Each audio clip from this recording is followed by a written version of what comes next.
the forecast, they do not see things like international travel, which, by the way, if you are thinking about it in the broader sense, the implications of things like a plea bargain is that that is on record and cannot be expunged. Exactly. So that means that things like visas to certain countries are not it is a luxury you could name. enjoy. Yeah. It is to your name. But there are also jobs you are unable to partake of, especially if you're looking at, for example, political career. You're done. No, but Tracy, in Africa it's different. I want to in Africa it's different. No, you can be a convict and come back to power. The thing is, that happens in the West. At the end of it all, you're looking at all that is immaterial. Can I get out? Yeah. Do I have even 50% chances that if I plead guilty, and that is regardless of whether I did it or not, because already you're looking at a state that has presumed you guilty. Because you are serving while investigations are being conducted. Till when? While evidence is still being, collected. But already, the fact that you have spent 3-4 years on remand seemingly says, well, you're no longer innocent. Where does this leave then the National Unity Platform, NUP, as a party? Tracy, I think it's being crippled. It's a downward trajectory, in my perspective, for the National Unity Platform. Slowly by slowly, because every time someone takes your fighters, your soldiers, your commanders, slowly by slowly, they are losing morale. You're losing the battle. Edgar, I will disagree with you on that. There will be a pushback. And sometimes, even in the moments of such, heaviness, in terms of maybe what you would call persecution or whatever you would want to call it, or the incarceration of most of your members of the party, what sometimes happens is that you end up eliciting from the general public sentiments and emotions that actually work against the regime or work against, those that are, could be called the aggressor. I would disagree, saying that when they look at what has happened to their colleague, yes, they rather become timid. Now that's the thing. They rather leave the arena. So it's a double-edged sword, and I'll tell you why. Because over a period of time, because someone who has been incarcerated for 5 years, they cannot come back and go back to activism. I think we are seeing that NUP over the time has become more silent. The thing about a failed system is, and we've seen it, even on the other side of the aisle, a failed system, a failed justice system, will today look like it is particularly affecting or targeting National Unity Platform or the opposition. Chances are that very system will apply the same energy if you fall out with the said system. And then you remember that you had the opportunity to make reforms. You remind me of the Public Order Management Act. And who was... By former Prime Minister, Amama Mbabazi. We had the sovereignty... And he was charged under the same... We had the Sovereignty Act, the Protection of the Sovereignty Act. After it was passed, we had so many rules. And after it was passed, we literally saw the former speaker and many others who might fall at the same sword that you would seemingly say are the laws that were brought forward. And so for me, I think we need to be careful, especially when it comes to legislation, especially when it comes to judicial reforms in this country, to be critical that, they're saying today is me, tomorrow is you. Because you never truly know. We are all one, we say, when you look at the health system, we are all a candidate away. You're one disease, one accident away from a potential catastrophe or being, fundraising, conducting fundraisers. That's not just for the health sector. It is for the judicial system. It is for every failed system. I think as a people we need to remember that we have a role to play. I can say it. Maybe lastly, on the statement by the National Unity Platform itself, where it says, yes, we understand. And we do not blame you. We do not blame them. Yeah. But those that stay, accept to stay incarcerated, are even bigger heroes. That's the statement. One would say, is NUP gaslighting the people who have chosen their freedom over politics? People have convictions, Edgar. And some people are able to hold all of that until, because if you did not commit something, you did not commit a crime, why in your right senses would you say you committed crime? Please note, some of the cases or some of the charges we're talking about include treason. Yes. To be charged, to be convicted, to agree that you committed treason is already for, a maximum a sentence. A maximum sentence. Exactly. Why would you take chances with that? Especially if your own conviction also tells you did not do it. Things like terrorism, these are not small charges. And I will tell you, so if some are able to hold on to that and say, my name is worth me being jailed until further notice. The Nelson Mandelas. But even the Nelson Mandelas talked to the white people when they were deciding apartheid. When they were fighting apartheid, they talked to the young people. Okay, so we wait to see how that will continue to go, but the talks and the information we're having is that many of the National Unity Platform members who were arrested have started to have conversations with the system to ensure that they are given maybe some amnesty or the charges are dropped entirely. Now let's cross over to Kaweweta, where over 11,000 soldiers were commissioned by the president and the CDF. Now the CDF took this opportunity to hint on his fight against corruption, saying that this is a renewed call. He also talked about what we call agents of a foreigner. Tracy, the CDF is starting to sound like President Museveni. The same statements, agent of a foreigner, we won't accept corruption, and at least for General Hoskin Gaba, we are seeing that the corruption is being checked. Tracy? It's a very interesting one. We've seen the return of the military in active civilian roles. For example, the fight against corruption. We have institutions in the country. We have laws. We have policy frameworks. Let's speak the truth. They have failed. The army has said, let's usurp your power as the IGG. Let's look into these people, since you have failed to do your job very well. Unfortunately, it's not as direct as that. Maybe that's where the conundrum is, because those institutions, as far as we know, still exist.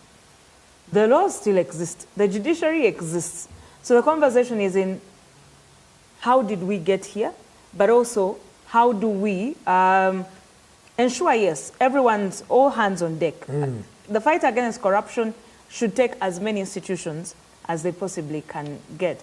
But I think for me, the conversation certainly is on staying procedurally right and legally aware of the frameworks that do not necessarily usurp the powers of the Constitution and still grant people the right to either defend themselves or, seek justice. So what you're saying is you're doing a good job as the military, but you're doing it in a wrong way.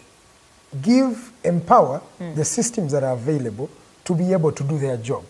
Instead of you as the army coming to do that job, because at the end of the day, when you do that job, there is a cost to it. There are some rights that are going. But one is saying... It is also a vote of no confidence in your institution. But isn't it also, can't we reach a point, Tracy, of speaking the truth, that the systems are not doing enough? Even when they are not getting the big fish. We have always used that narrative, that you're netting the small fish. And you're not letting the big fish. And the military is saying, we have come for the big fish. No, the question is, how did they fail? I'll tell you. We've had political influence. We have meddling from who's who. You sanction a file, and for some reason, that is an untouchable person because they are, quote unquote, close to powers that you, dear DPP, you do not have. So at the end of it all, it's the blame game, I think, for me, should actually start with self-reflection. When we do a system thinking, you realize that who is the real... Where did the problem start from? IGG says, when we get the people, we find them behind And they are just a phone call away from a file either not being processed, or they're a phone call away from drop it, or they're a phone call away of that's my person. Do not touch. But also, Tracy, and now we are the same people. There is also another case where we've seen the purported investigator, the military, saying that we have forgiven this one after talking to him. I saw the CDF one time make such a remark. So that means the military is starting to become the law, the arbiter of the law. So the question is, if the institutions are not working, can you disband them? Because actually they're being facilitated, they're being funded. These are offices that are held by, persons. If the institutions if you have no confidence in the institutions, disband the institutions. Exactly. Let's continue, perhaps maybe military rule. Or let's legalize the military intervention. Yes. So that all we want is that very clear. We also don't want to look at you as an angel that is coming, and after becoming the angel, you take away everything that you brought. So, ladies and gentlemen, it's now time we take a short commercial break. When we come back, we are still looking into the UPDF. There are some senior officers that were arraigned in court. These are the officers that were purported to be some of the witnesses in the case of Dr. Kiza Besigye. We bring that and much more after this short commercial break.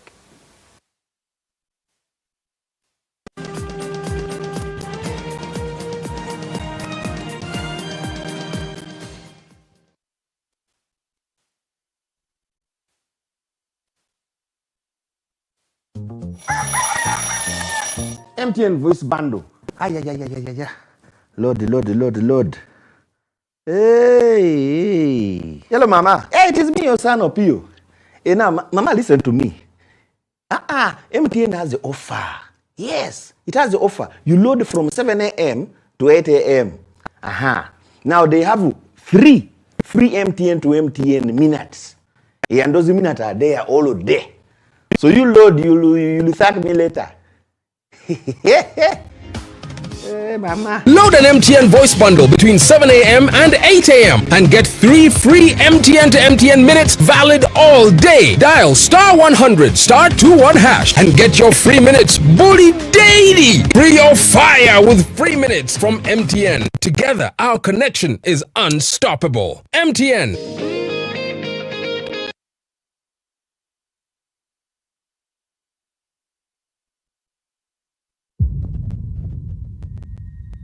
In the time it takes to watch this, the world will change. Most people will not notice. I am going to make sure you do. Right now, machines are learning to think. They are already in your phone, your bank, your hospital, your children's school. Some people will ride this wave and rise. Others will be swept away by it. The difference between them is simple. One of them understands what is coming. The other does not. My name is Lawrence Muganga, the Vice Chancellor of Victoria University. For years, I have watched the future be decided far from here for people like us, without people like us. I decided that stops now. So I wrote everything I know into one book, and on the 13th of July, I am giving it to the world. These are the only two futures left. Which one you get is not decided by luck. It is decided by what you know and when you know it. Everything you need to know is in this book. People fear artificial intelligence. I understand why. But fear will not save you. Understanding will. This book will not tell you to be afraid. It will show you how to lead. If we get this right, this child inherits the greatest century in history. This book is how we get it right. This is not just my book anymore. On the 13th of July, it becomes yours. Wherever you are in the world, you can hold it in your hands.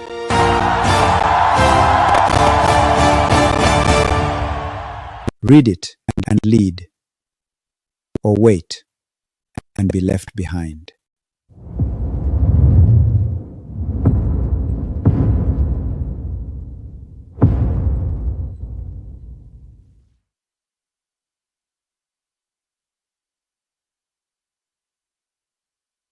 na Uganda muwulire ekitabangawo bajjukira process ekutuusaako bayibiri namatuvu atuuse mu Kampala ku Serena Hotel nga 21 mu August musajja atumye strong woman live okuyira emitwalo 10 yepi emitwalo 15 ku gate ale badi emitwalo 10 ate meza ya milioni 3 ticket zitondibwa ku passport ku John Color Solutions ne ku Serena Hotel wenyene olebiri namatuvu yasinga mu kyabaita authentic Uganda rhythms enkuba ya Afro pop egate ngoma ya wano n'ekidongo ono ya Afrima Award winner best female artist mu East Africa choreography Irene Namatovu screen stage Namatara abiri mu August Serena Hotel mwana watu naba mwerekedeko fogo karepita bimami bijye the strong woman because sente za chikazi twagala byana byeskoba bimadulo tuoza sente ziwawereza ku simu zabaddemu ekicupuli ky'etaano wereza endala twagidwa KCB Bank Newman's bakolo bumpwachi Victoria University Euroform Pepsi Mount Caleb International School Bualula Finiva Logistics Afro Mobile Nesanyuka TV.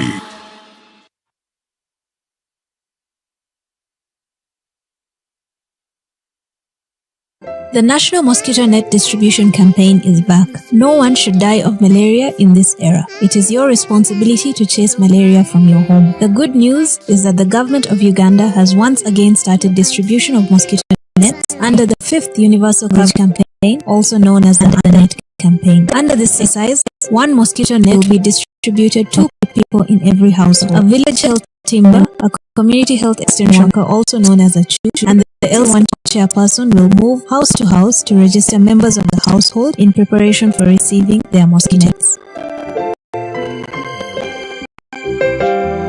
Do not lie back. Ensure that you register all your household members to receive a mosquito net. On the distribution date, move to your distribution point and receive your net. Mosquito nets protect you and your family members from infectious mosquito bites that lead to malaria. Ensure that you receive the net, hang the net, and sleep under the net every night.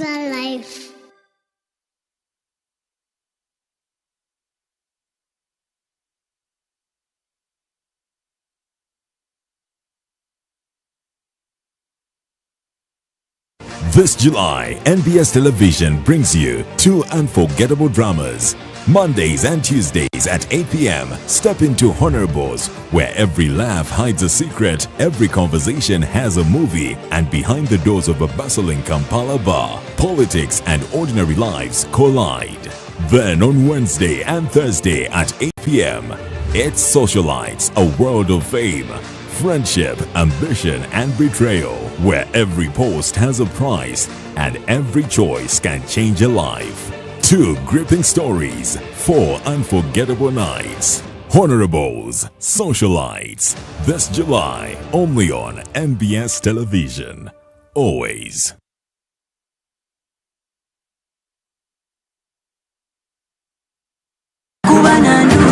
NBS TV, Sanyuka TV ne Afro Mobile bakutusako Chinza Productions Banda Mulangira Nausi Bulirwa kusatu ku Costa Rica Breeze Kumakereka vule Kubinetusha Petrol Station No Mulangira Nausi ne Dr. Bossa Bulirwa Mukaga Bubine ku Vibes Habe Chwenda Mumasuka Prime Petrol Station Gwaino Mukolo Mbaga Mbala Uyagalo kusanyisiwamu Chinza Productions Banda Yomulangira Nausi Chichukudi wa mucho Kuwa 0701 Mukage Mukaga 013 Kula Bookingi Chinza Productions Banda Yomulangira Nausi Kutusi wako Sivu Bubble Studios Hideout Guest House Aitababiri ku Kasenyi Road NBS TV Sanyuka TV ne Afro Mobile.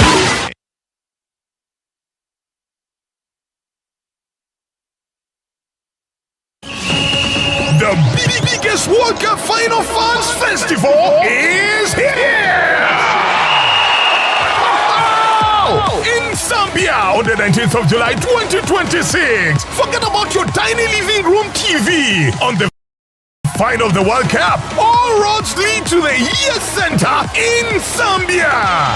Yes, will it be Brazil, Argentina, France, or Morocco? Catch all the drama on giant screens with Uganda's top artists, lethal DJs, and non-stop food and drinks. Tickets are selling fast. One match, one nation. Get your ticket now by dialing *165*20# and follow the prompts or go to Momo Ticketing. Organized by JAK Sports and Pacific Events.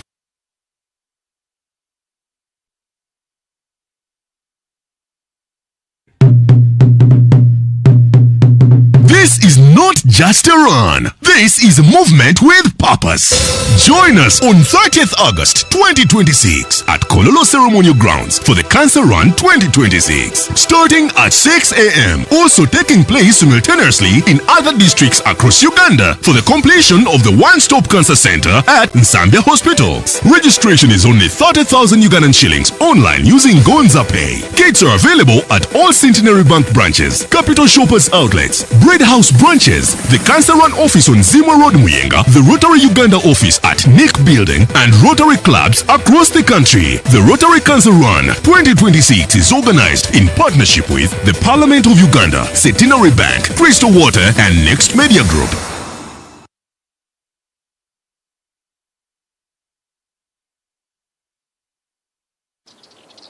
Sometimes escape begins above the clouds, where peace waits beneath the trees.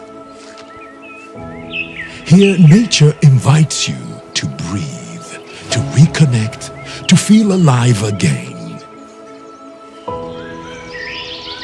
Where warm welcomes feel as natural as the forest around you.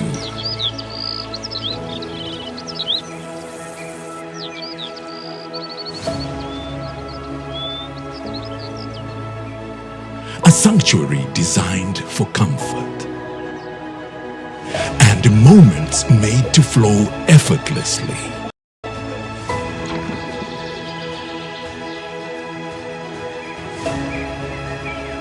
Forest Resort Louise, where nature welcomes you home.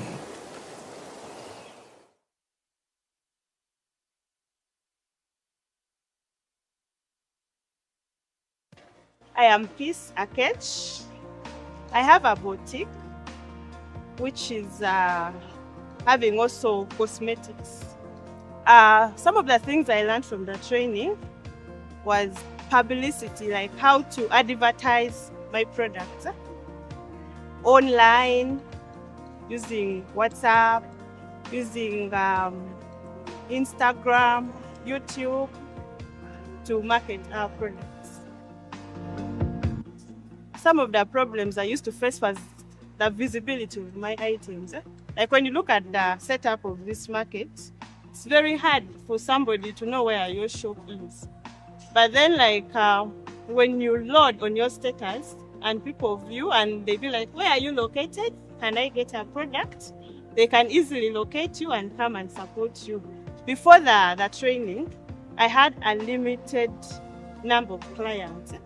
But after the training, I was able to connect with some other vendors and see how we can harness the available knowledge that we have gotten. We created a marketing platform on Facebook.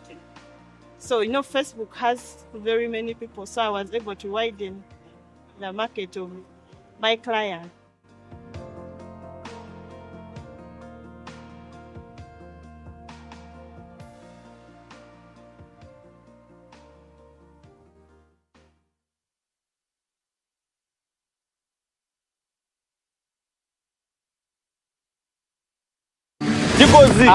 The problem is the foundation. Do you know the kind of cement I'm using in this foundation? I guarantee you even my grandchildren will come and find this house. You buy your buy today and get the job done. Strong, reliable, available at hardware shops countrywide.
Better study tips. a unique PIN. Avoid using common and easy to guess numbers like your birthday, phone number, or consecutive numbers. Also, do not use the same PIN for multiple accounts. In partnership with Uganda Communications Commission and NBS.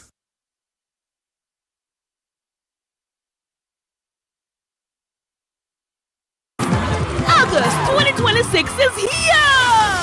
And Yada for Life presents Mujato Sinze 2026 Nsima Edition on Saturday 29th August 2026 at Imperial Royal Hotel with a lineup of heavenly voices and ministers. Are you grateful to God for what He has done and accomplished in your life? Do you have a reason to ultimately thank God for? Get your deluxe ticket for 30k, gold for 50k, platinum for 100k, and the table at 2 million. Doors open at 4 p.m. Buy your ticket at Unique Uniforms, Uganda House, and at House of Rest, former Fidodido. For bookings and reservations, call 0760-595-316 or 0708-766-536. Mujato Sinze 2026 Nsima Edition, and proudly sponsored by Yuga Tunes, Afromoba, Yuka TV, and NBS Music.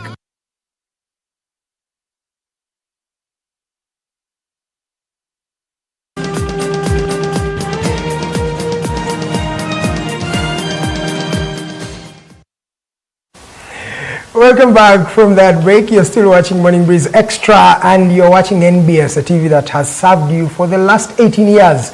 And of course, we continue to serve this country and inform you to transform how our society looks at life and the country, and also the future of how this Uganda is going to be looking like. Now let's cross over to Major General Birungi, along other senior military or UPDF officers have been arraigned in court, and of course many of them have been charged with treachery. Let's first play this story, then we come back and look at the outlook of General Birungi along other soldiers. Let's take a listen. By heavy deployment of military. The court-martial in Makindye was defined by heavy deployment of military police. The courtyard, under a heavy guard, saw former CMI Director Major General Birungi James arrive at 10:37 a.m. alongside 3 other UPDF officers. His family members and lawyers were already waiting in the courtyard. Major General James Birungi was charged with treachery and offences related to security and remanded back to Makindye Military Barracks until August 3rd, 2026, when he is expected to return to court. Relatedly, 3 other UPDF officers have been charged with murder in connection with the fatal shooting of suspected suicide bombers during security operations. The incidents relate to the shooting of a woman travelling on a motorcycle near Kalere Market and a man near the Catholic Shrine in Munyonyo during the Uganda Mother's Day celebrations. The identities of the alleged 3 Birungi's co-accused are yet to be confirmed. Media coverage of the proceedings was restricted after journalists were prevented from taking photographs or covering the court session. At the time of his arrest last year, Major General Birungi had been transferred from the Chieftaincy of Military Intelligence CMI by the CDF General Mhozi Kainerugaba on April 16, 2025. He was later arrested in August 2025 and accused of giving falsified intelligence information including fake petrol and suicide bombers with purposes of obtaining money from the state, according to sources. Major General Birungi is among the people who are listed as state witnesses in the case against Dr. Kanukiza Besigye, Haji Bred Lutale, and Captain Dennis Ola, who are accused of treason, plotting to... Wow, Tracy, interesting report that we find there. General Birungi, along others, have been charged with treachery, but they say that they were fabricating, intelligence reports. They were misusing military and UPDF funds, and of course they were also distorting the intelligence structure of the country. But these individuals mostly came in the limelight following assertions that they are some of the prime witnesses in the case of Dr. Kiza Besigye. And General Birungi himself has been incarcerated for a long time right now, even over 9 months. Being incarcerated and Makindye. Tracy, what do you think about the new twist in this case? First and foremost, Edgar, these are serious in terms of what we are seeing as developments within the military, but particularly in a sensitive matter such as intelligence, gathering intelligence reports at a senior level. You also want to contextualize this conversation of where the intelligence reports end up.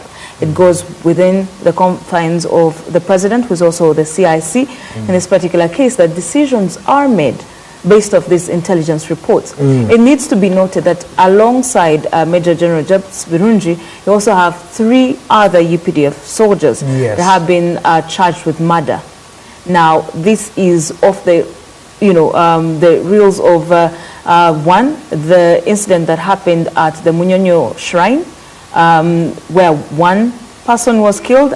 And then you also have explain the issues. There are some allegations of bomb attacks. So bomb attacks, but you see bomb attacks. But one, there were what you would call preventive in a manner that, for example, you take out, quote unquote, you take out, or you assailant, or you neutralize. That's the word they like to use. Neutralize. But if you are neutralizing, meaning you are actually eliminating a human being. A threat. Quote unquote a threat of information, of intelligence that is not credible, that perhaps is how we end up with a murder charge. But again, all these, they are all presumed innocent until, of course, they're proven guilty. But the conversations that we must have as a country is on the intelligence apparatus that we have and how credible is it. What are some of the decisions that could have been made of those intelligence reports, and to what extent were made? How many of those? You have very many, and now the scrutiny will continue on the whole tenure of Major General James Birungi while he was at the helm of the intelligence apparatus in the country, that all of those decisions, were they credible?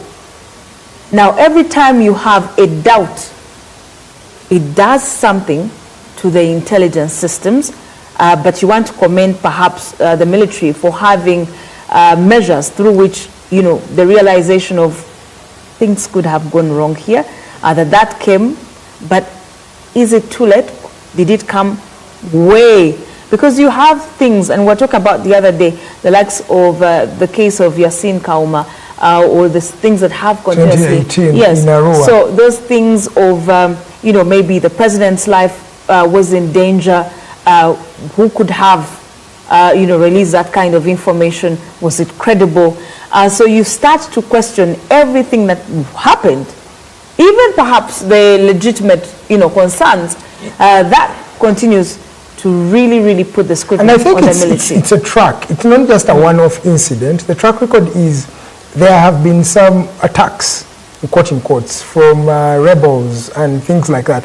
And according to the information, they may have been staged. They may have not been accurate, attacks on the system. And that statement has been here, Tracy, for a while, that we manufacture attacks. So here's the thing. Again, for budgets. You're looking at how much, for example, did we lose as a country in terms of, the kind of money that was released to facilitate the active fight against terrorism. What kind of reports did the counter, terrorism task force have? What decisions were made? How were people deployed? What casualties did we have? Were there any fatalities? All these are conversations that now will be revisited off of this particular development. But again, it's a situation that is unraveling. It's a case still in court, by the way. Yeah. So what we're doing here is what we call sub judice. Let's cross over to Parliament. Even in Parliament, it's being eventful and momentous.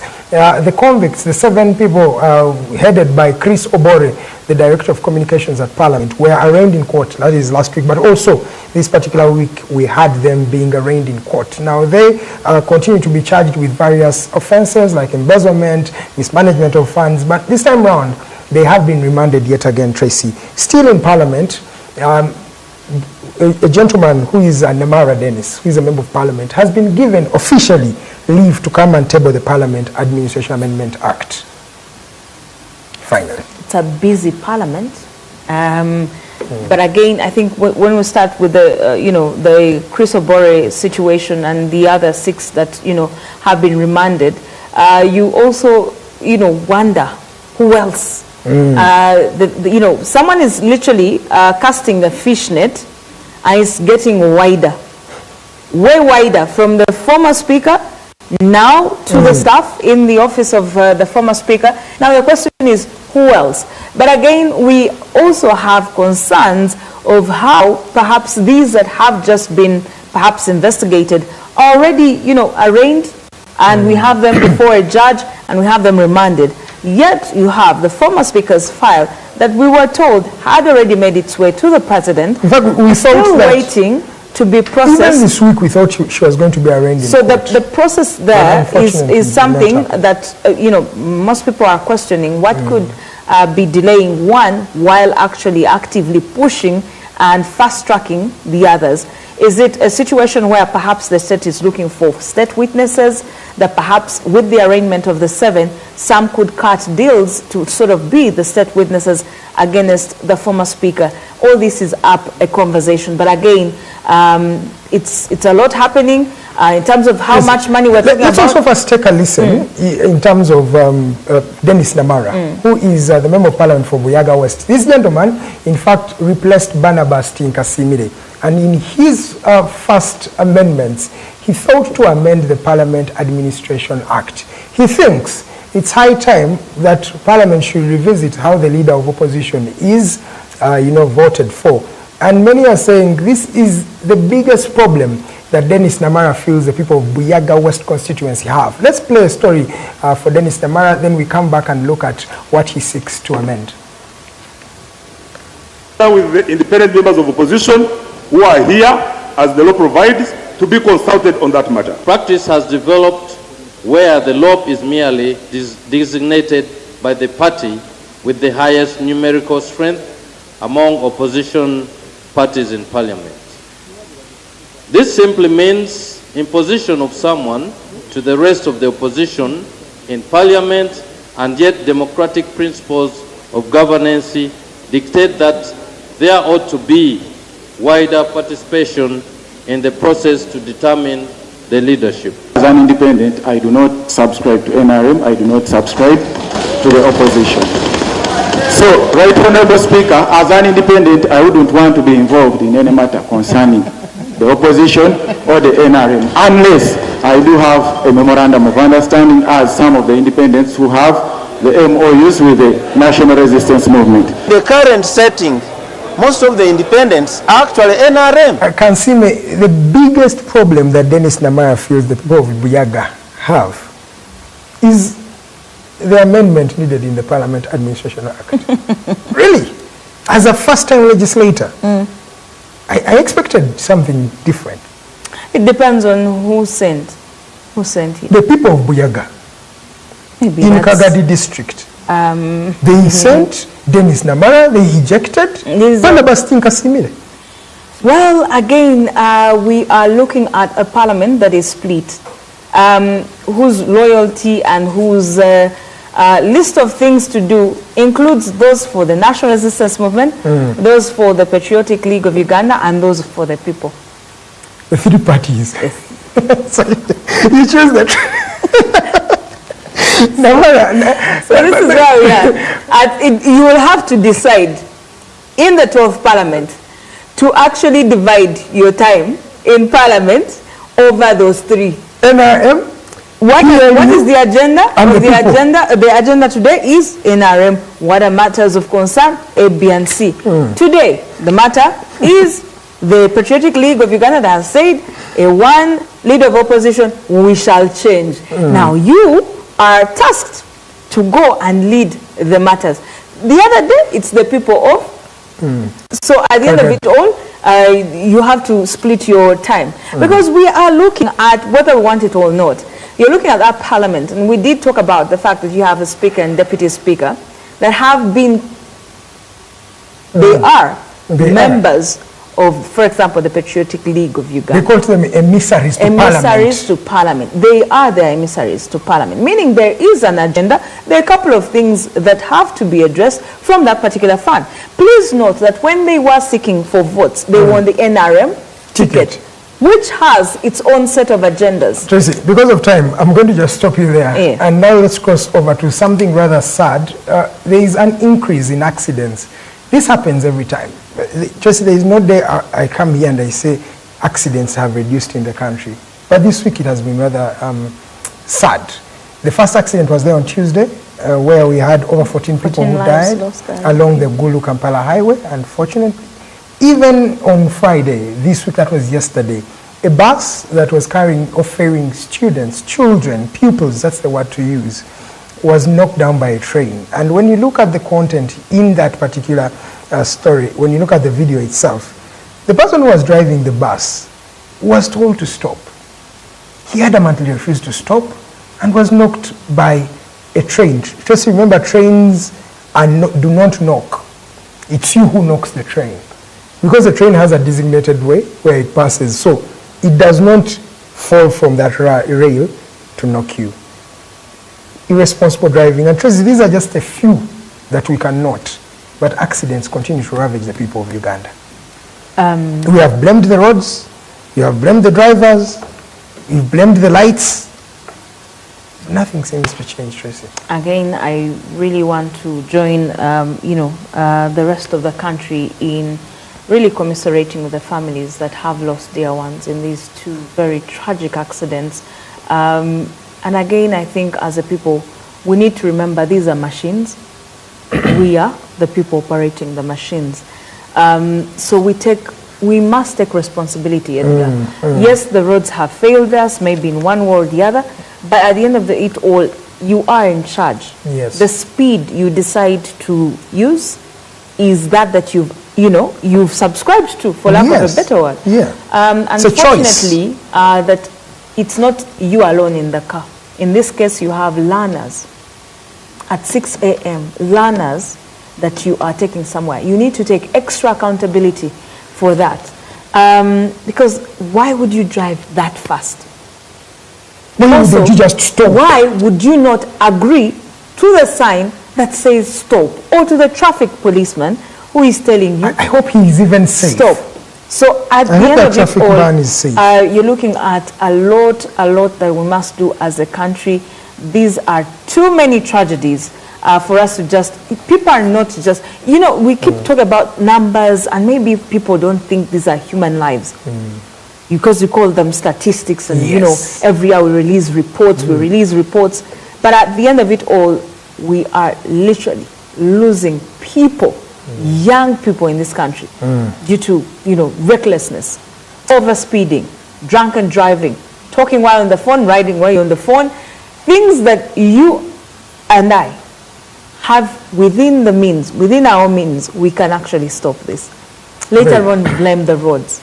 So I say the roads are narrow. Yeah. There are some people who drive along those narrow roads and still drive safely. So at the end of the day, the onus remains on you as an individual, but also the people who are being driven. It's very imperative that you talk to that driver, tell him that they're going fast, maybe they should stop. There should be a semblance of people speaking up.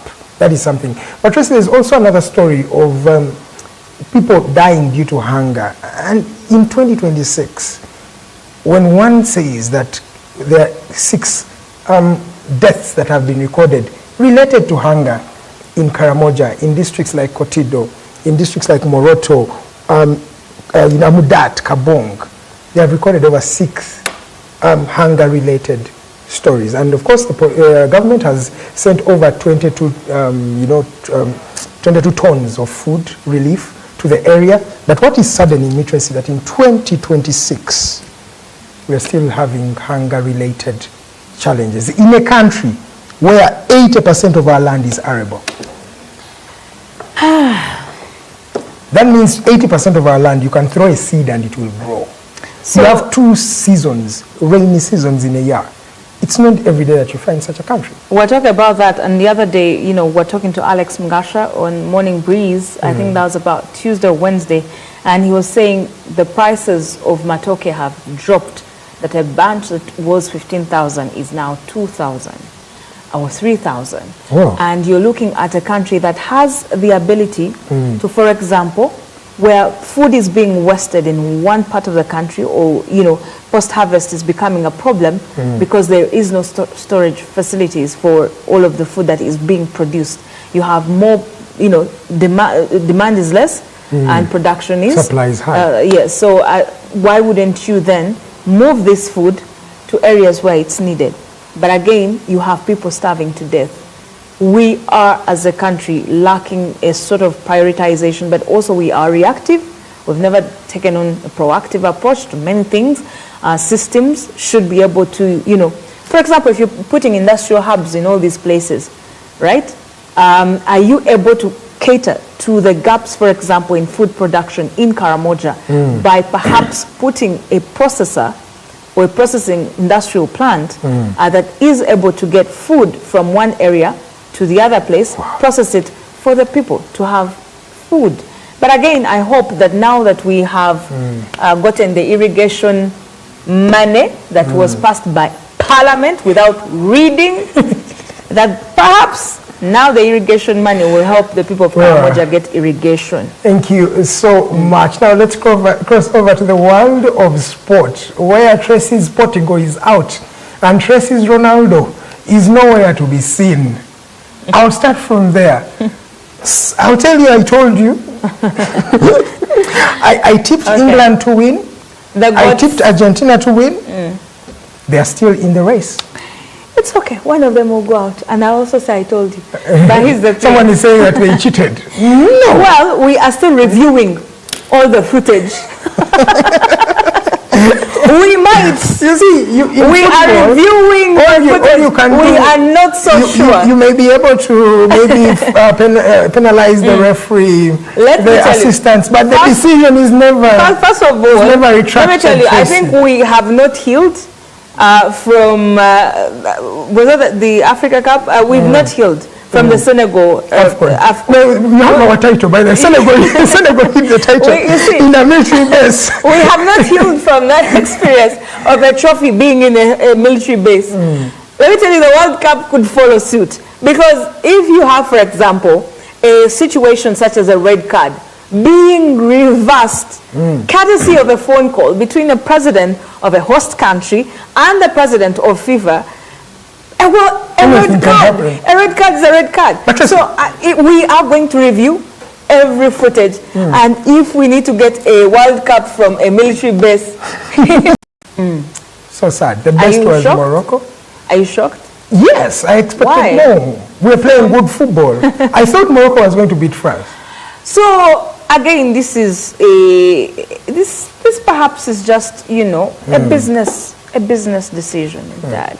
Business decision. No, that's what you're trying to say. But it's a business decision. Okay, in the teams that have remained, there still is Argentina, France. Are you surprised that Argentina is? Who do you think is going to win this title? I've given you a chance to let me rectify. Again, let me ask: is this? Do you want me to speak on who will win based off a fair play or based off a financial decision? So the teams that are remaining have financial, backup. The World Cup must make money. No, Tracy. Those are called stereotypes, conspiracy theories. Anywho. But who's going to stop Mbappe lastly? Argentina. Will they be able to? Even as in 2022, they did not stop him. They stopped the team. I look forward to Argentina, France in the finals. I think it's going to be France, England. Although Argentina is beatable. Although, if you ask me, I'm really rooting for Spain. Yeah. Stop there. Spain is going to be playing France. I think it's the end of the I am rooting for Spain. All right, Tracy, your last remarks, and this time around, please don't keep it to anything football. Just I will stay away from football because my goat is out. Someone said it became a sheep. But again, I'll just stop here. I think Portugal disappointed Ronaldo, not Ronaldo disappointed Portugal. Well, thank you so much for being a part of NBS Morning Breeze Extra. Always a pleasure to be part of your Saturday mornings. I certainly look forward to being a part of it even next week. It's the month of July. I wish you many blessings. And of course, from us here, NBS is officially 18. We are about to do some incredible things. Do stay with us for the next 18 years and more. Of course, 18 years and more. We're still counting because we are Uganda's political command center. We commit to keep giving you reliable information for you to make an informed decision. Remember, we are live, we are balanced, and we are always everywhere. in this country. My name is Edgar Matthew Karuhanga. Now we are crossing over to the gangsters. They are already in the building. The Capital Gang is up next right here on NBS Television. My name is Edgar Matthew Karuhanga. I've been with Tracy Kansime from the entire team. God bless you and good morning, Uganda.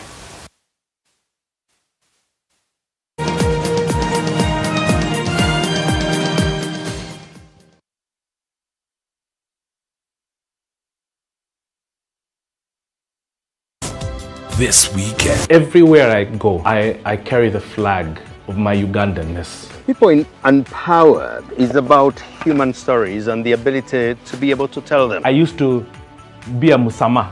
I used to fly out during the holidays. So people are going to the villages, you're also going to the villages. Me, I was going to Entebbe. I am here to listen to a very, very interesting story, the story of Dr. Mitch Egwang. My plane was your taxi. You speak French? Je parle très bien français. Oui.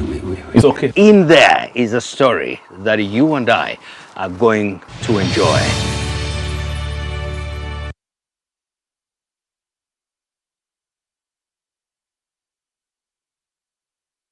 Are you planning an event? Think of X Events. For the best photography and videography of all kinds, we believe that every moment is worth capturing. Whether Kwanjula, weddings, Kuhinjira, bringing out the culture and glamour. And of course, a professional team that has mastered the art of the game and Progear with elegance. X Events is located along Rubaga Road on Access Building opposite Hotel Sojavalo. X Events, capturing your precious moments.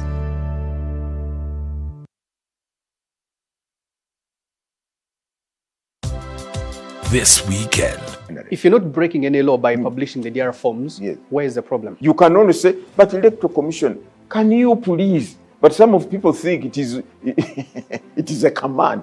Have you received personal threats on your life? They come every day, but those are scarecrows. Is this an election you want to put your name on? Is this an election where an opposition candidate campaigns in a bulletproof vest and now he's in exile 6 months later after the election? That was his choice. It was his choice. Does it concern you that he's in exile? It is a question of choice. You want to tell me all those Ugandans who are living outside Uganda were herded out?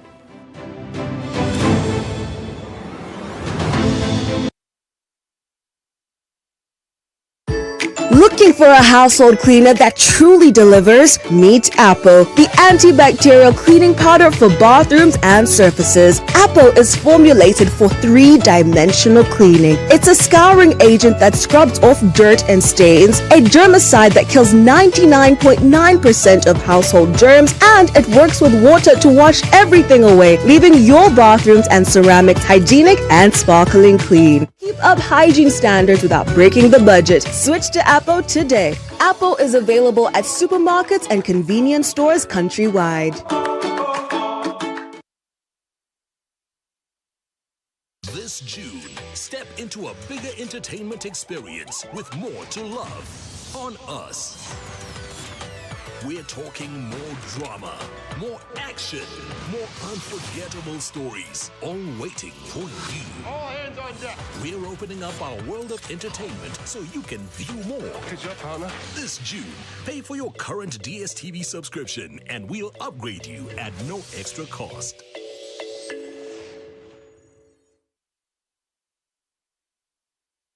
Reggae live in concert at Kolo Airstrip na Musambu August chifuro chigenda kubera echomwaka. Get ready for the biggest Ugandan show Mustali ya Kikompora Waguru Matara screen stage ne sound ngabyona ya Phenom Records chinye mitware satwe arabadi ngo konsa momo emitware 2 ya mitware 5 arabadi ngo gze kumomo emitware 3 emeze y'abantu mukaga milioni 2 y'abantu munana ya milioni 3 nyiga kamunyenye mu mukaga 5 kamyenye 20 otunga tiketi yawe Reiji yata hawesen Uganda namani hati ninyetabe mbara ababushenyi igara yantonde abeibanda rukungiri mwije murebo mwana wanyu natera nat Honda eno shotwagara mwebyani byanywa mate ebishaba starting koranyenye Kolo Airstrip Musambu August bitegekedwa Abitex Promotions Uganda Community Communications Commission UCC kutusaka takula bakunyoma olwokwagala okugatta omutino ku music waffe obuwangwa naddala kadongo kamu n'okumugulira akatale ak'omulembe aka digital all is gold bakabikabi abagikuba nga 3 mu July ku Sheraton Gardens wano mu Kampala. Freddy Sebata, Dani Mugula, Matia Ruima, Miss Sarah Saga Mwenge, Kakubirizi, William Mukabya, Masias Warukaga, Freddy Sebare, Gerard Kiwewa, Jigiri, Kasiwa Kapo, Harriet Sanyu, Nabitaka, Betty Nabulia, Aisha Nachito, Bonamu, Atakula Bakunyoma, Okwinga Shinja Mtwalo Kumi Vyepe Mtwala, Biate Meze ya milioni 3. Sheraton Gardens asa 3 mu July. Tutanika sawe mu yakaunge. Kati ngono vera wa. Atakula Bakunyoma. Wagidwa, UCC, Rospom, Afro Mobile, Nesanyuka TV. Atolo de Viteke wa. Balunya Promotions. But na Uganda muri de chitabanga wo.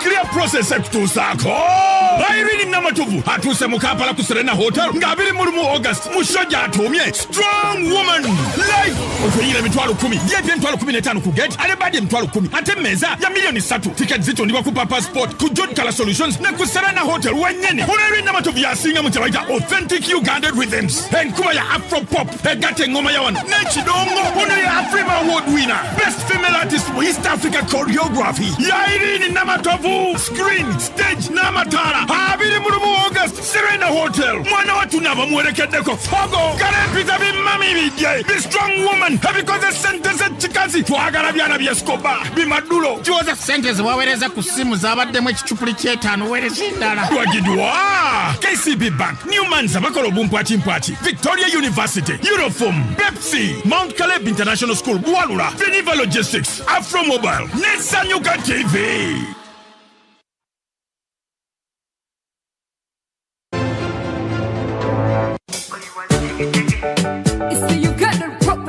Your first love getting introduced to this industry, you came through as a model. I've seen people depressed, but you were depressed. Walinya uba okuve Kampala pake Hoima.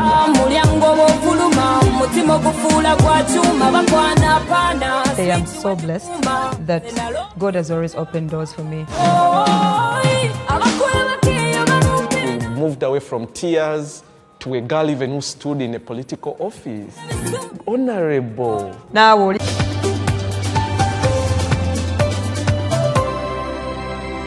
NBS. Always.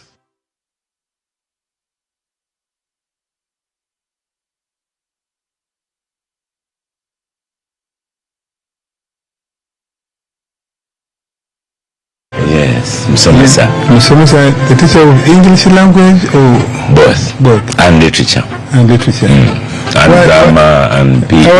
Our guest is wearing your t-shirt. Which one? Our guest. Mr. Gesa. Yeah, he's wearing your t-shirt, he's wearing your beard also.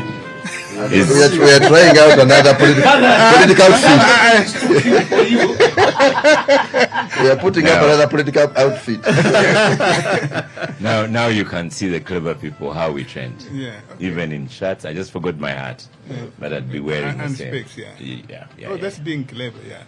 When you put on specs. In my village, when you have those bears. MP for the elderly. Keep your peace. But you're very welcome, Mr. Egesa. Thank you so much. We've missed you.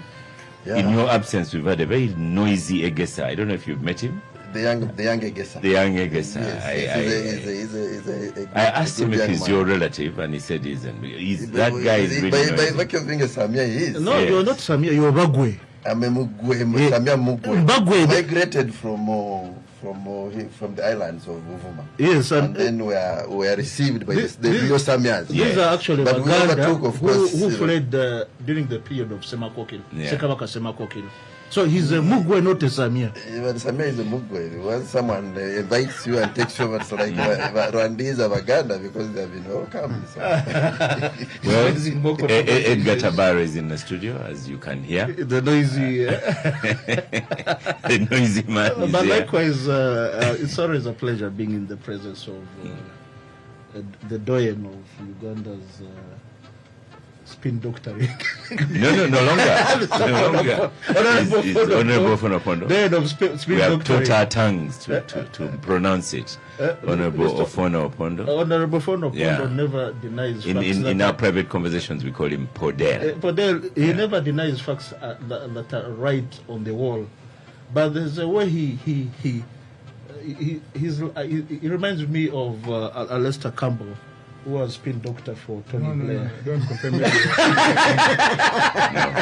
And he's in trouble lately. You see, for me, I actually studied public relations, and one of the things in public relations is actually accept, admit the facts as they are, and then you can offer an apology. And by the way, then I remove the steam from Benjamin. He will not talk about it if I have already accepted and admitted. That is true. So more evidence. And Benjamin Katana is in the studio. You're most welcome to the Capital Gang. Thank you very much. Yes, and Derek Wanda, Gen Z journalist, you're most welcome to the Capital Gang. Thank you, Oscar. But every time you're talking about me, is he? You're not a Gen Z, no. I don't know. Who is a Gen Z? He's a representative. Well, Wanda is a Gen Z. You're my grandfather. Mr. Gessa. He's the closest to Gen Z. What explains the criminality, especially in... Benjamin knows I've introduced him. Pay attention, Mr. Tabaru. It's easier to... A lawyer who goes to court and is not attentive. No. How do you represent your lawyer? No, it's easier not to pay attention to NUP, especially of late. I think he was paying more attention to OO, considering that he's soon approaching the age bracket of the people that OO represents. He's hoping that the other package is increasing. OO represents me and Mr. Gessa. But Mr. Gessa, rising criminality in urban areas, what explains that?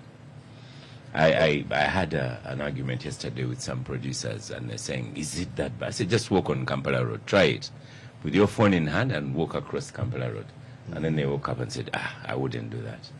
Of course, what one explains it? Is, Come to the microphone. We're looking at a situation of wrong assessments or wrong programs as far as dealing with the crime is concerned. Crime is like a sickness. It's like a fever.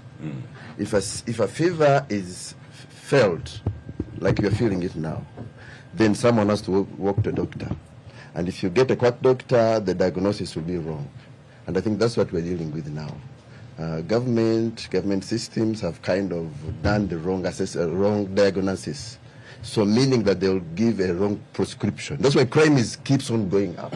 Because it is a wrong diagnosis, meaning it will be a wrong prescription, and then after a wrong prescription, it will have a wrong administration of drugs. So that's why crime is here to stay. We are having a problem because, one, crime is contagious, like almost a disease. If we see lots of crimes everywhere, these people you see on streets grabbing small things. This is just a situation of flowering of crime, which has been embedded in the system. So in the process, we find that we are doing it the wrong way. Crime at a certain stage in Uganda has been praised at the elite levels. So you come up and say, oh, Yachikubye. You don't know where he has got the money, but Yachikubye. Those words, From Yachikubye, then you come up to say Yazikwata. He caught it. Where did he catch it from? I mean, there are levels which we have not bothered to analyze and diagnose. So these are now, when someone at Chukuba, he grabs a lot of money. Then he goes to the villages and displaces the poor. When he displaces them, they will come to the streets. When they come to the streets, they have to survive. So it is a chain of I would even call it collapsed cadreship, if I'm to go political, because we are supposed to know that these poor people, we're not giving them the best to say they should commit offenses. But what they are committing is just a very small piece of the iceberg. These are now the visible, simple situations of seeing that someone is shivering because he has fever, which has not been diagnosed and not treated. So it's a situation that crime here has not been treated. The youth have been, we don't have clear programs. Few people have taken big amounts of money. And then in the process, we expect these people to be on the streets, go under the tunnels and die. that cannot be. They will survive. Yeah. I mean, we've had phone theft and snatching and so on. But when did we get to pangas and people being hit in the morning, in daytime? Yeah, there is a multiplicity of crime because many people are now joining, especially the able-bodied. The able-bodied are joining because they find it as means and ways of survival. You will talk about, and now when you send, you send a nurse who is a policeman, the policeman is poorly paid. So since he's poorly paid, he would rather deal with. By the way, in case you have had policemen say, like, you say, we are very busy. They're busy doing what? They're busy doing surviving on, they are. You are giving this man little money. The road when the traffic lights are off, the police also is away. But when the traffic lights are on, that's when the police are present. Exactly. But so crime has been given chance to thrive just because of the wrong diagnosis. Okay, that's a good, interesting analysis. But Derek, you're the journalist here, even though you may not be in employment right now. I am unemployed, please. On account of state criminality, someone should employ me. His workplace is a scene of crime. Yes. When I saw the topic, I thought you were asking about criminality of the states. Oh, he's quiet. But no, O said he knows how to take words away from Benjamin. But you, what are the statistics? I mean, why? What are the incidences of criminality, especially in urban areas? Oscar, I remember somewhere around October last year, you so much pushed for this topic and called so many experts to come and explain why the criminality was raising. You told me to call Afande Rusoke and exactly. I laughed at you. Yeah. You laughed at me. Yes. And unfortunately, the people can explain and maybe give account on why the criminality is raising are not here. But, you see, we were in a political turmoil at that time, and one would have thought probably when it was the politics. When the politics certainly dies down, the criminality will subsequently die as well. But that has not happened so far. We are seeing many, and probably you don't want even to politicize it. I hear my tribe mate trying to throw in a few political jargons, which I would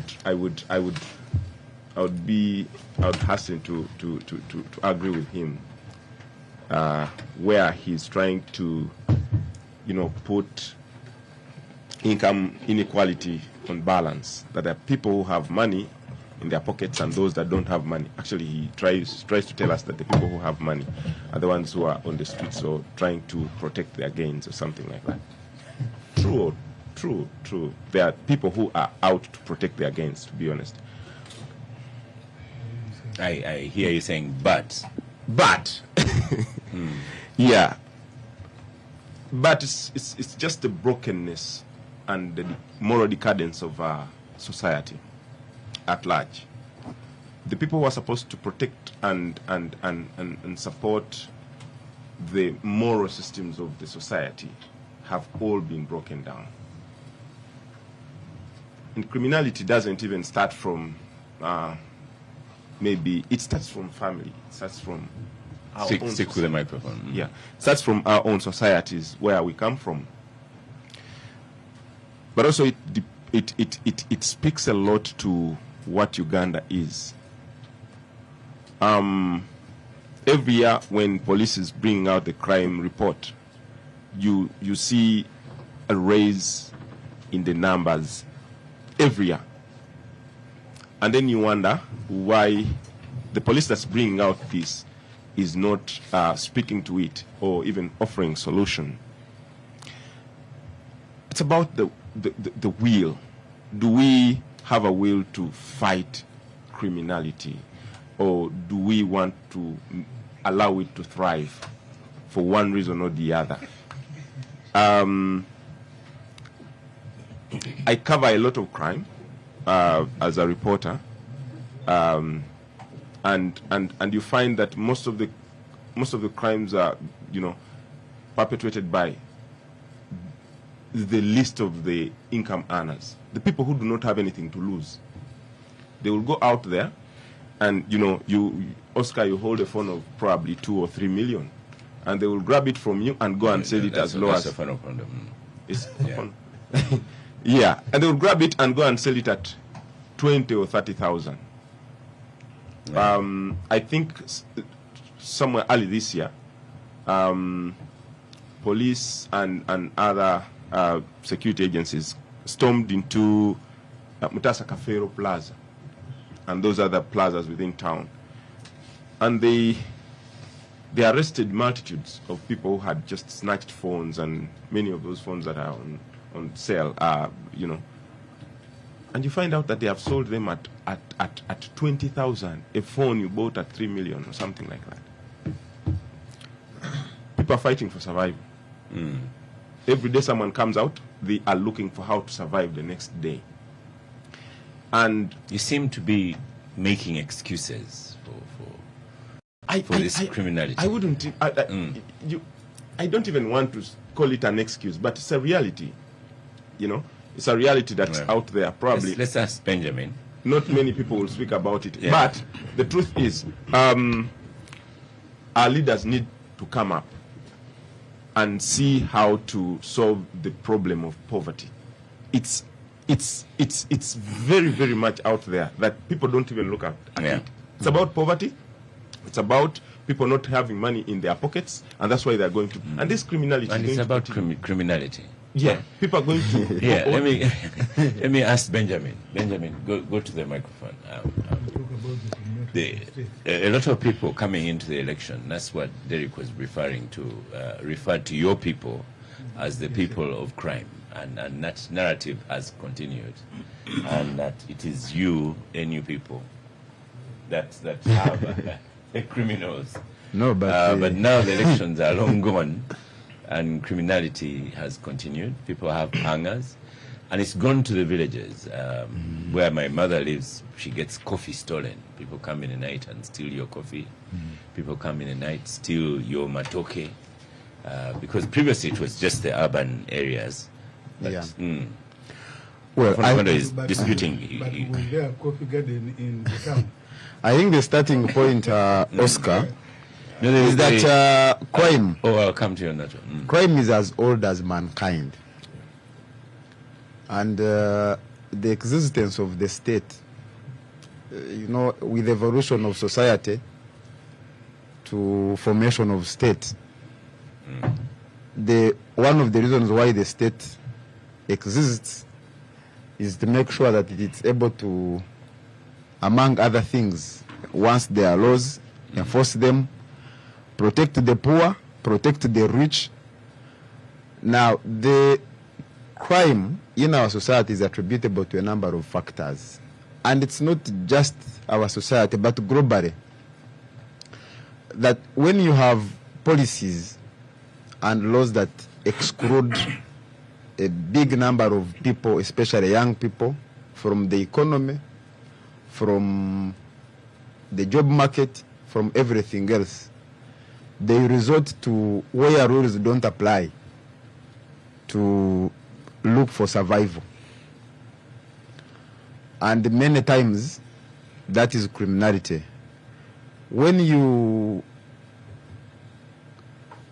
If you carried out research and interacted with people out there that belong to these gangs that are terrorizing, maybe ex-convicts and the rest, you realize that most of them are a creation of our dysfunctional society.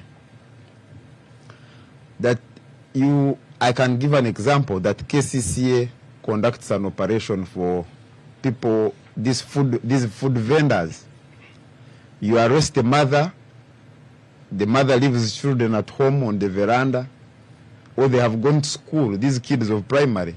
By the time they come back, the mother has been remanded to Ruzira. They have nowhere else to go. In the next 2 days, they will be on the street. In the next 6 months, they will be grabbing phones. In the next few years, they will be the ones we are talking about. Or in jail.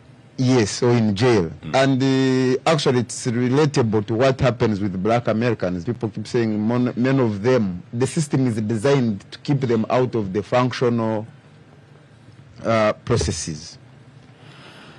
But of course there is also our education system. Our education system is largely producing people to do clerical work, and it has contributed to levels of unemployment, not skills-based. And survival will compel people to find ways of earning a living. And of course, sometimes the government wakes up too late to enforce certain things without a plan. Because enforcement is important, but it must be backed by a plan. So when you chase people from the street, you say we now don't want people who are hawkers, we don't want vendors, we want people in the shops. Very brilliant idea. But what plan do you have for the people that have been earning a living from the street for the last 7 years, for the last 5 years? In 1 or 2 weeks, they will run out of supplies, and they will resort to finding ways of, earning survival. But of course, people have talked about the breakdown of our moral fabric. When you have white-collar criminals in offices, private and public, you have MPs and ministers being charged in court for stealing. And others have not been charged because they are still protected. And then now you are shocked that you have people who have no access to food, who are stealing to get food. I think you need to have a problem, Of course, in terms of enforcement, there are also problems in many areas. And I believe that one of them is in areas of intelligence gathering, analysis, because our security agencies many times in dealing with crime, and I'm sure there are many times when they are able to prevent crime before it takes place. But from what we observe, they have largely been reduced to, they play a reactionary role, meaning that the criminals are always a step ahead of them. And then you have the challenge of the politics of the day, that authoritarian regimes normally, they are strong enough to keep power, but too weak to provide services like security. And as a result of that weakness, the state becomes weak, becomes absent, becomes dysfunctional. When the other night, in the middle of the night, there was a girl crying. And it must have been from a distance from where I live. If I had means, I would have, I even told the people in my household that if I had a gun, I would have gone to see what is happening to that girl. But you don't have a WhatsApp group that has a village there were comments, and LC one? There were comments, but I never saw any response. They are going to ask why Captain Katana? You should give me one.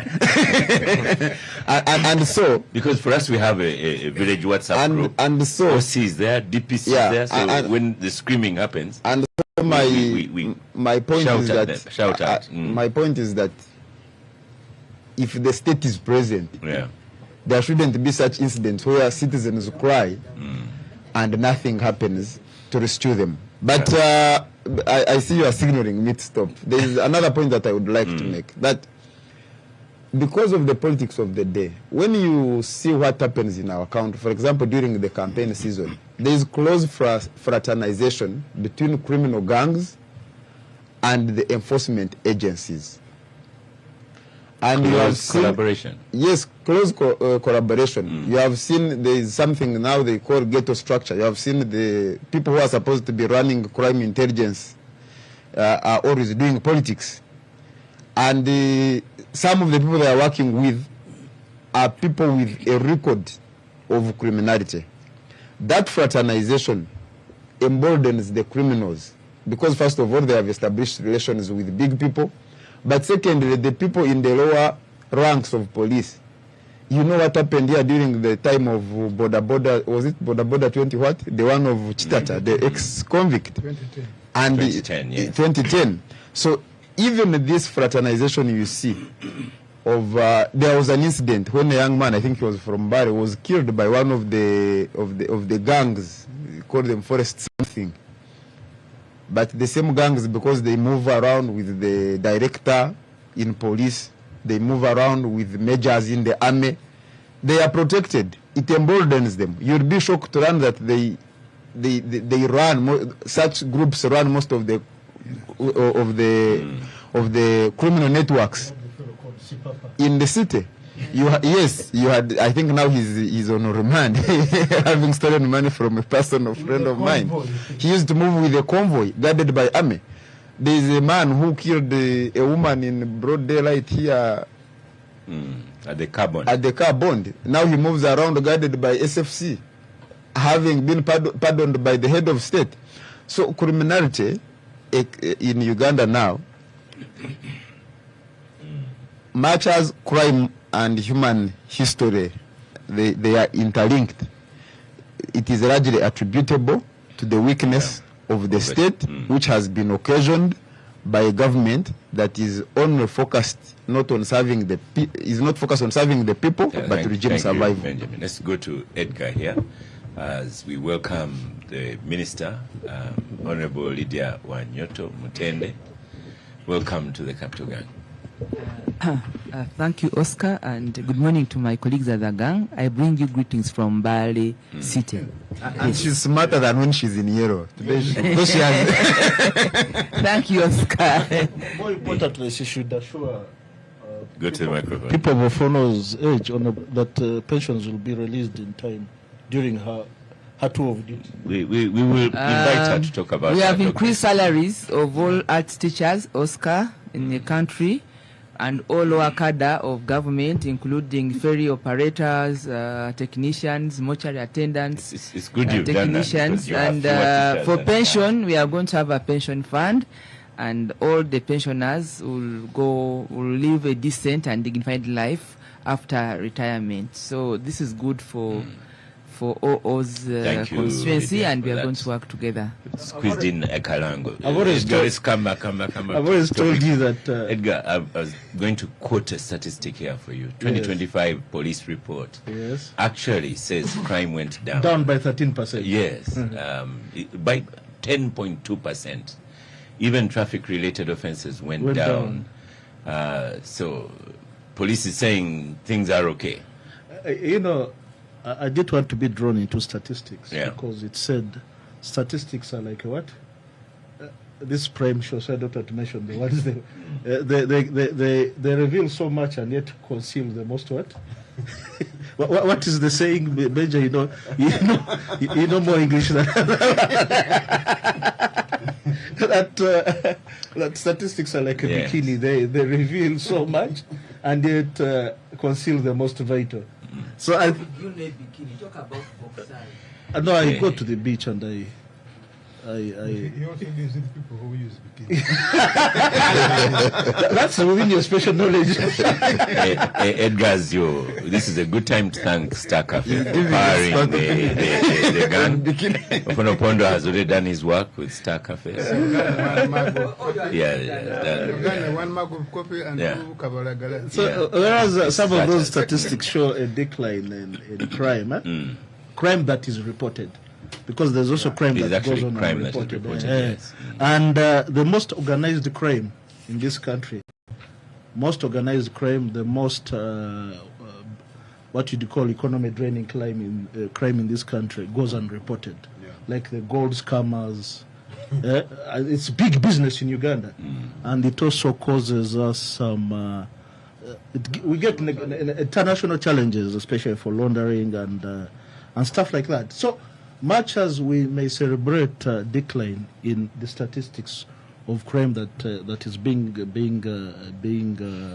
reported, we miss the bigger picture. And also, Benja talked about But that was in the introduction. The report, excuse me, goes on to say, highlight aggravated robberies of cash in Nagalama, robberies and murder in Mukono, in Sanji and Wamala region. Yes. That is mainly peri-urban, urban and peri-urban Uganda. Now, the rural areas, the crime there could actually be on the rise. And particularly criminal homicides related to 1, crimes of passion, 2, theft of cattle, 3, disputes over land. So it introduces a dynamic that many times we don't address, but occasionally you hear the head of state talking about it, that there's loss of public trust in the justice, law and order sector. And I'd like to really take a little bit of time on that, because many times people look at the end of pipe process, which is the judiciary, the judges who make decisions, because I think the prosecutions, successful prosecutions, are below 20% of the crimes that are being reported. So where is the disjuncture? Where is the challenge that we ought to be addressing? Now, investigating a crime like homicide, a criminal homicide, requires particular expertise. Requires particular expertise. First of all, management of the crime scene. Management of the crime scene. Are you taking fingerprint recorders even before? First is preservation. Preservation of the whatever. Yeah. And also collection of exhibits and marking them, storage, and introduce them in court. So there is an aspect of... I see Opano smiling. He's thinking about the Rolls Royce. Well, it was badly handled. We couldn't even talk about it. He's thinking of a Rolls Royce. How was it recorded properly in the exhibits? And this is where defense counsel, if you meet a defense counsel who has been prosecuting, or rather who has been defending crime in court, they usually look at that to tear them apart, and you find the judiciary tongue-tied. Their hands are tied. You can't convict a person on faulty evidence. And many times, the president says that the judiciary releases what? Releases criminals. So it has a lot to do with Kwanzaa, the investigative machinery, to skilling, tooling, reskilling, and retooling. Then also importantly is the aspect of crime prevention. I'm not talking about crime preventers as were introduced to them in the past. For a person, when you're deployed as a DPC, in a given geographical area, the first thing you have to study is crime. Crime, not just the crime statistics, but how it manifests itself, which neighborhoods, which age groups, what is the prevalent mode of production in an area. Because crime in an industrial area is markedly different from crime, say, in the tea plantations or in the cattle corridor of Savannah, the likes of Ngoma, Nakasek, and what have you. So, and in the past, we used to have frequent changes of police personnel. A lot of shuffling. For you to get to understand and comprehend the nature of crime in a given police district, you need a minimum of 6 months for you to understand. And that is a person who's above average. So if you get one who is average or below average, it may take a little bit longer. So the frequent shuffles, reshuffling of police personnel may have an impact on the way crime is being policed. 2, the skill set. You saw, I don't want to talk about an ongoing trial, but an expert was brought in from the United Kingdom. And oh my, it was a lesson. It was a new lesson in handling DNA material and how it's introduced in evidence. So the critical factor, dear listeners and viewers, is how do we re-establish public confidence in the justice, law and order sector, and by extension, dealing with crime. Then also importantly, because you talked about, and that is very common for persons in our spaces, we tend to get alarmed by crime when our phones are being snatched as we are, we are not that very disciplined. You're in the car, many of us don't use air condition, you've turned the window low, and you are either texting, WhatsApping. Is that indiscipline? It's indiscipline. You're not supposed to talk on phone as you're driving. No, they don't pull from drivers. What if you're a passenger? Okay, whatever it is, but also pull from whatever from drivers. So, but what? They can't pull from the passenger who's in the car if the window was up. Why should you put the window up? That's not indiscipline. The other ones are indisciplined. The ones who are stealing are the ones they are stealing from me, and I'm the one who is indisciplined. Mr. Wadera. So they come in to discipline you. According to traffic laws, you're not supposed to drive with your phone when you're speaking on the phone. I said I'm a passenger. I even don't. And the point I'm making, as you can see, that is the point I was actually making. We get disturbed by petty crime when our phones are being snatched. Because we are the middle class, we never bother about what is happening, how many cows are being stolen in the countryside. So, of late, there's been enforcement of the trade ordinance and eviction of hawkers from the streets. You know as well as I do. So from the streets and then the swamps. And the swamps as well. Yes, okay, so you know as well as I guys do who live there. that hawking business absorbs many of the would-be juvenile delinquents or petty criminals. These ones snatching the phones.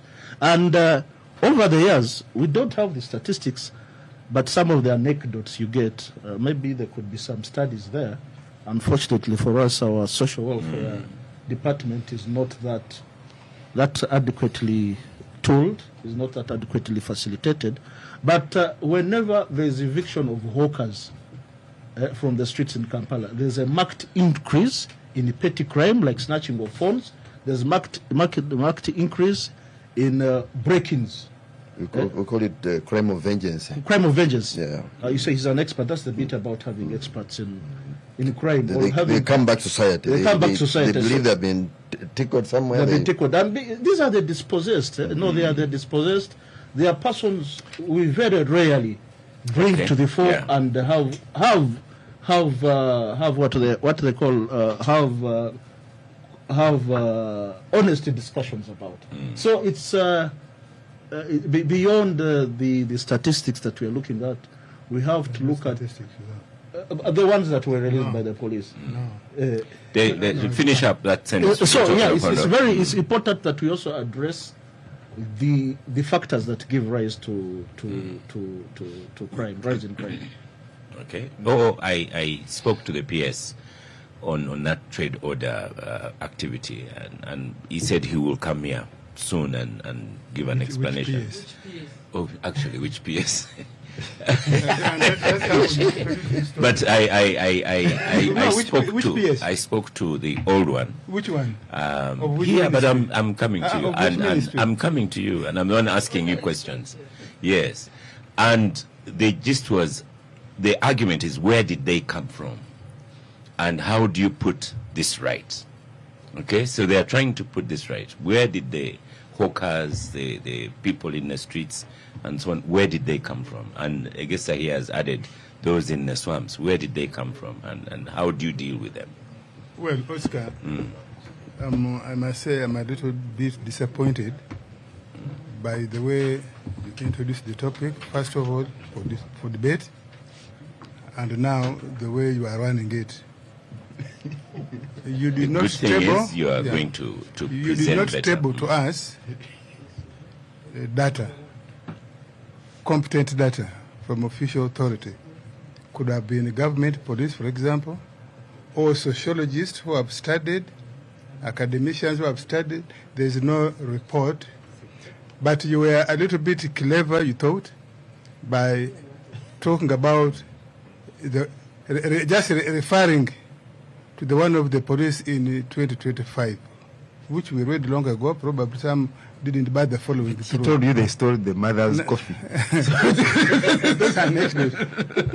Now, you know, on air I will not come back to you. Yeah, I know you are the moderator, but I think so. I will talk to you a little bit later. You have done a disfavor to this topic because there is no authoritative data or sets of data that we can rely on. We are now speaking on anecdotes, and let's go by that. You have acknowledged there that the police of 2025 said the crime gave a report of 2024 that crime had reduced by 10 point something, Unfortunately, you have not even said what category of crime. That's a general. Yeah, the police was referring to. But now let me talk about the anecdotes. There was a time in this country when every single passing day there's armed robbery of a financial institution. Could be a mobile money outlet, could be a forex bureau, could be a big shop in Chukubo, or even a bank, or waylaying. People who are transferring money. Even BOU was robbed the other day. It could be connivance. Really?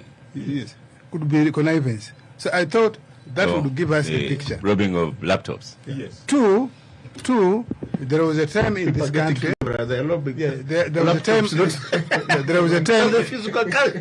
There was a time in this country when every passing day you'd get highway robbers ambushing vehicles, stealing goods, stealing money, or actually killing.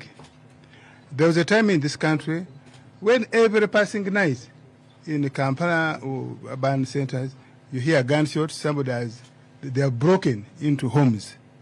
Now, we no longer hear many of those as rampant as those days.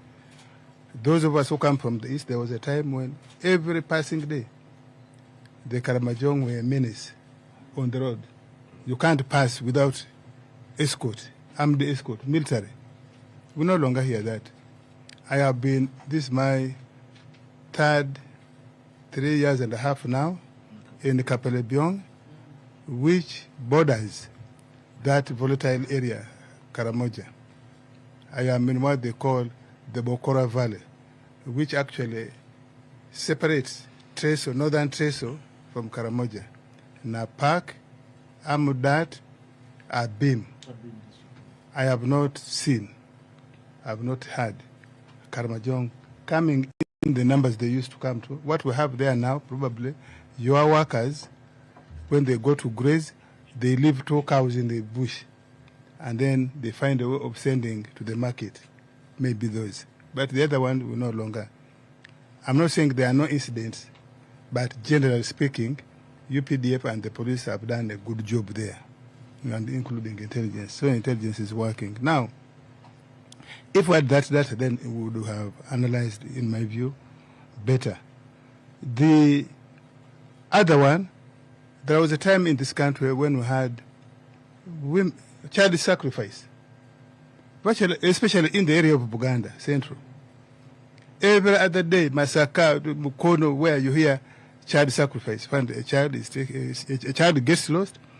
After 2 days, you find a body without a tongue, without private parts, without whatever the people looking for witchcraft were looking for.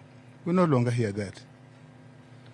The women movement, I don't know what their data now speaks about domestic violence, especially against women, against children, against house helps. If we had that, then we would be able to say it has either reduced or it is. But what are the causes? The causes many of my colleagues here have alluded to.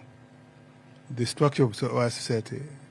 Many people don't have, I don't know whether it was, it was Katana who said the education we have, formal, informal, even from home, don't equip us with the sets of skills, even just mindset.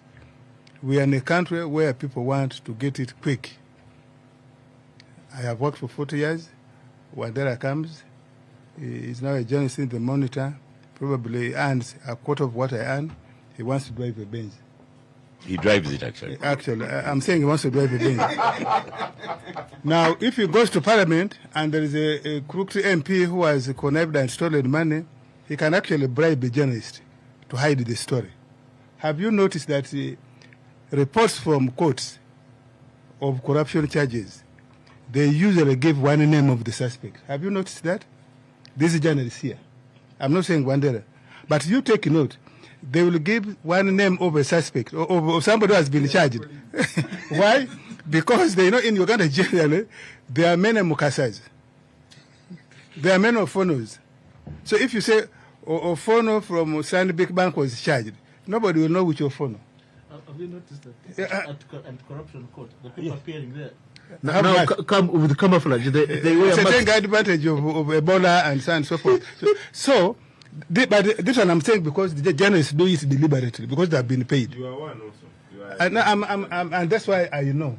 That's why I know what you have done. Probably not that I have done. I don't need to have done it, but I know the practice. The journalists that you give one name most of the time. You take interest. Especially the people who have been charged from those financial institutions and government institutions. They give only one name. Or they will abbreviate the Christian name so that you can't tell. Or they will simply say a bank officer. Look out for it. Yes, a bank officer. So now you say which bank officer. They don't give the title of the person who was charged. So the structure of society. Now when you say where do the people from the streets come from? First of all, we had had for a long time a broken down economic system. And people moved. There's this impression that life is easy in the Kampala particularly and urban centers generally. You have seen people have left their villages. Yeah, they have left their villages, they don't dig there. But they are digging in the Kampala, they are digging trenches. Not that we don't want them to dig, but they have said they don't want to dig in the village, but they are digging in the town.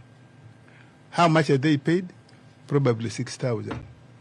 You have seen some have sold land and border. Yeah, the crowd that moves to the industrial areas every morning, they are paid 6,000.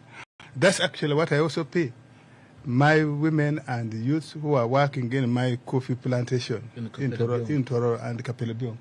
But somebody has left Tororo to come and work for the same amount of money where he's going to rent, he's going to buy water, he's going to buy transport, he's going to pay electricity. No. Just one person employing about 5. No, I'm just giving. We are talking about an equity. So, because of lack of sustained opportunity in the villages, many people have come, and when somebody comes in town, probably he manages to raise 50,000. He can then buy a sack of charcoal. He breaks down the sack of charcoal into the small buvera, we call them into saidia, the white one, where you can sell charcoal 5 pieces at about 1,000, and you make a living. Now, the day you don't sell, the temptation of grabbing somebody's memo, somebody's phone, if they were careless, or even actually tackling them, you push somebody down, and you run away with the bag, becomes high. So we need a mindset change, especially people that actually you can make opportunity in the village. There are some government programs, they may not be well thought out, they may not be well implemented, but there are programs that we can point people towards and they can take advantage. Eventually they can make it. I have said on this show that on average, these people who come to town, you have even mentioned it here, sell actually family land. The people who are going they lose it through guys who have grabbed it from them. Yes. Some people who are going to the United Arab Emirates to look for jobs spend probably on a minimum 20 million from the time you are looking for the company that will take you, paying visa, paying what. Even in those companies, even when you have qualified, sometimes it's bribery. 20 million? Or more. Yes. 20 million is good. Good capital. Now, to tell young people that with that 20 million, if I have sold land and you are patient in Uganda, you can actually make it if you are patient and you are disciplined and you know the entrepreneurship that you are going into. And there's a system of government and private sector that is mentoring you. As a small entrepreneur, you can make it. If you link them to the big producers, the people who have access to the market, take our PDM. PDM is a good program of government, but it's not linked to the big producers of the same agricultural products. It is not linked to marketing. It is not linked to semi-processing. What's the end? The fellow produces cassava and has nowhere to sell. The fellow produces piglets and has nowhere. He's not linked to the big piggery farmers and so on and so forth. And so at the end of the day, after 2 years, the project fails. People get frustrated. Somebody thinks Kampala is easy, or even Dubai is easier. And so many of those. Then there is, of course, the collapse, the initial collapse of the state. I come to Kampala. I find an empty space. Could be a road reserve. Could be somebody else's piece of land. I put up a shanty thing. I start selling something there, or even living. Look at Kinawata, how it was all consumed. That what the government was there, but the thought of the government was not visible. Many of these so-called wetlands we are talking about occupied in a similar way. And then, of course, the politics came in. You remember there was a time when the president himself was the one leading, say, Muleka Bantu Bank, Timbawatawanja, border taxi people, street vendors. Now, the president has woken up now and says, no more sleep. Now, we need to interrogate maybe after a year if indeed there is no more sleep or there isn't. But if you have brought back 60%, 70% of the same permanent secretaries, same civil servants, same political leaders, ministers who are in charge, would we expect no more sleep? I think it is likely that there will be more sleep. And so these people are coming onto the wetlands because once I go into it, nobody is going to touch me. And because of the politics, particularly the election cycles, we have just finished the general elections, now we are in LC elections. Is there any appetite to forcefully, rigorously implement the law when you are going for LC elections? And even at the local level, the sitting chairmen and executives of LC1 and LC2, can you ask them to evict people from wetland when they are looking for votes? As NRM, for example, can we there evict somebody from wetland when we want our candidate of LC1 to win? Would we? I think we shall keep quiet until after the elections, perhaps, and then we can make that implementation. Then, of course, there's the haphazardness. This trade ordinance is not a new thing. It was written long ago. How do you just wake up and say, and you see bulldozers breaking things? When those Asians were building those carbons, where was KCCA? They are the ones who were there. So we are going to stop for a break. We need to give people advance warning, maybe 3 months. Give people a reminder. Give people a reminder 2 weeks too. Then when you move, then there is no sympathy. We can achieve what we want. I should tell you that you are not very popular on social media by your comments. Someone said, is obscurantist, obfuscation today. Let's stop on for which a quick one break. now? The Capital Gang on 91.3 Capital F.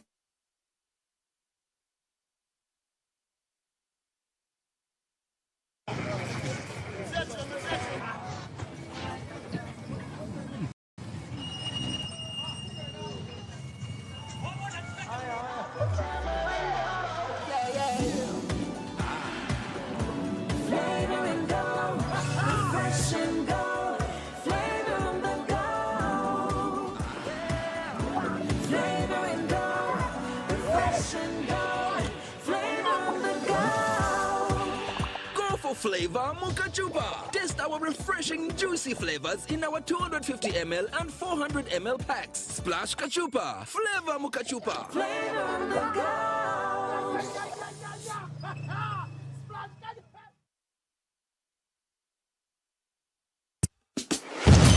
The King is ready. Are you? This 14th of August 2026, King's Love Entertainment presents King Saha Tondeke Kololo Festival at Kololo Airstrip. An epic night of live music, energy, and unforgettable moments. Grab your tickets now. Ordinary 20K, VIP 50K. Tables 3 million and 5 million. Don't miss Uganda's biggest musical experience. Tondeke Kololo Festival, 14th of August 2026. Powered by NBS, Sanyuka TV, Afro Mobile, Capital FM, Beat FM, and Yuga Tunes. Tasty, delicious, some snacks. So yummy, yummy.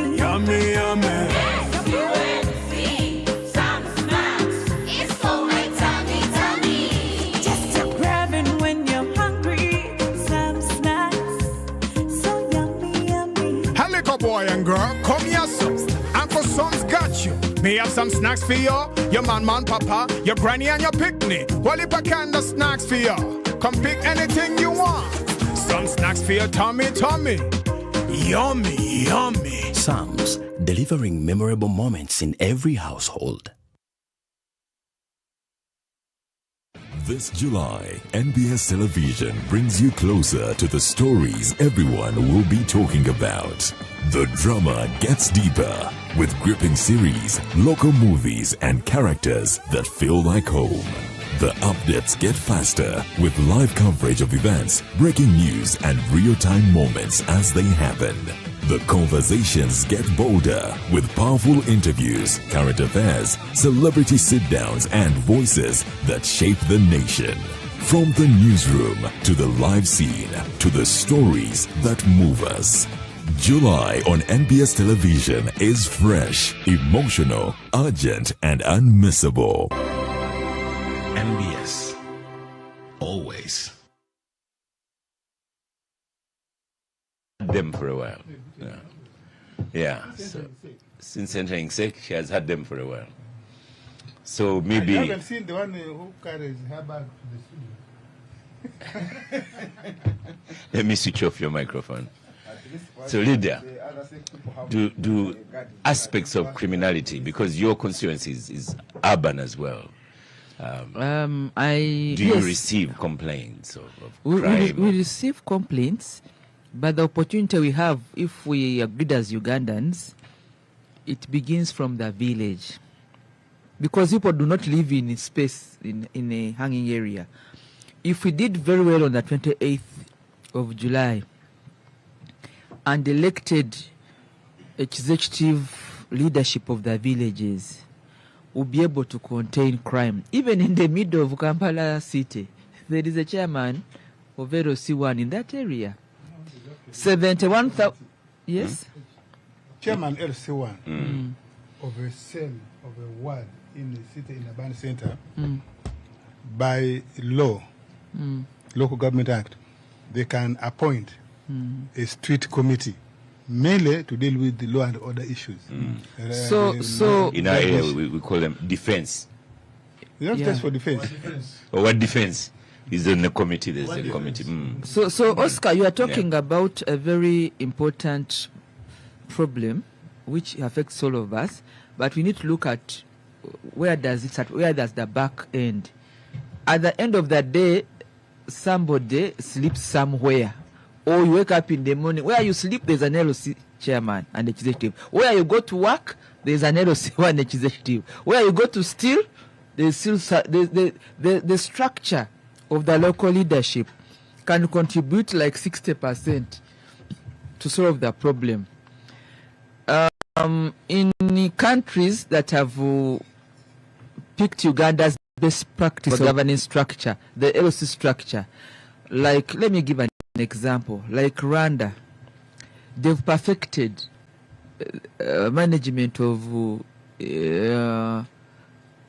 insecurity. We are talking about pickpocketing, stealing. What do? If I'm going to leave where I live to come here, because I don't live in this Kamocha village, my LOC chairman knows how I move during the day.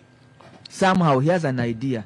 And if I'm going to travel outside Kampala, when I'm traveling, say Bushenyi, the chairman of the local village where I'm going to Bushenyi should know that I'm a new resident in his area and how many days I'm going to stay there.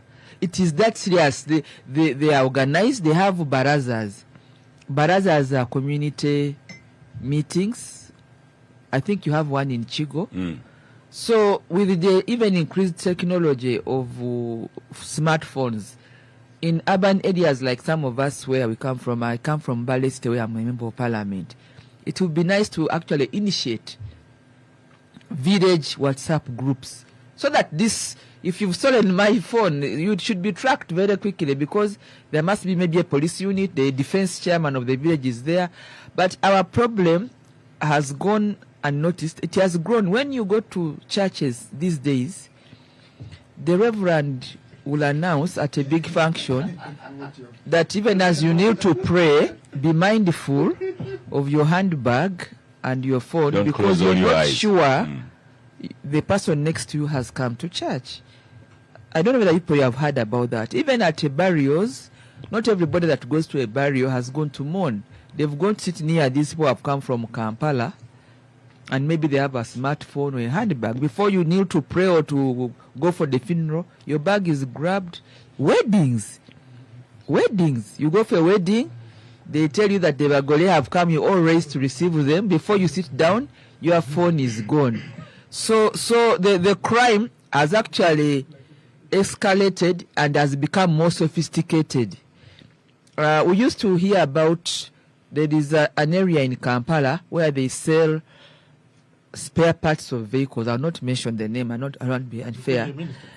But you all know there are areas in Kampala where you can easily go and get a spare part of a vehicle, whether it's a side mirror or stuff.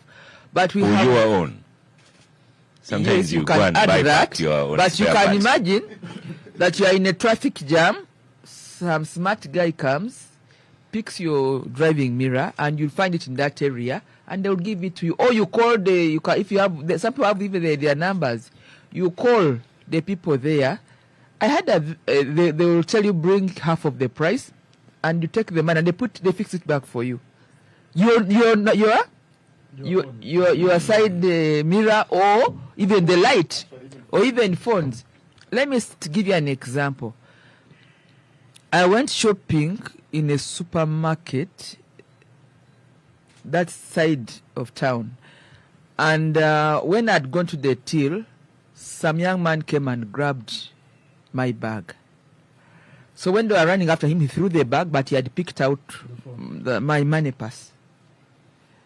I had the phone, but the bag. So, but he picked out my money purse. And my money purse had some money, but most important, my passport. So I ran to police because of my passport. And my passport had a number of course, visas. So it was I was a bit uncomfortable, particularly for that, because it could have been abused.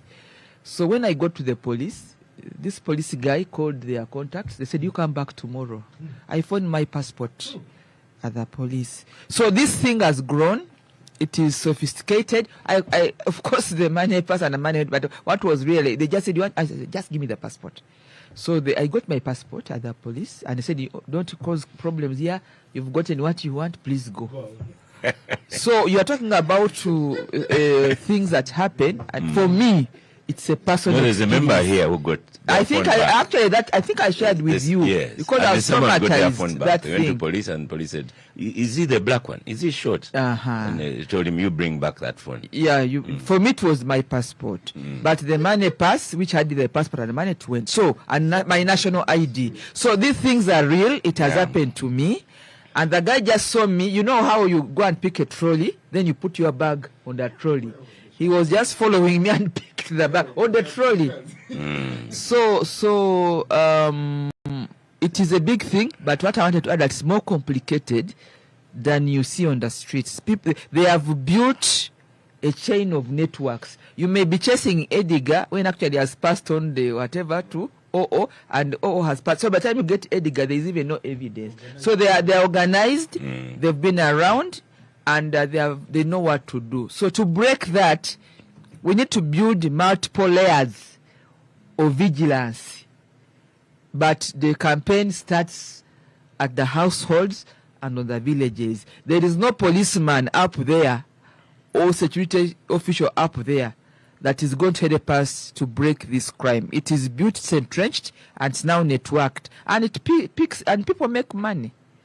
Because now you can imagine, Oscar, another example I can give is you can have people in an office setting, and they know that some money is going to be picked from the bank.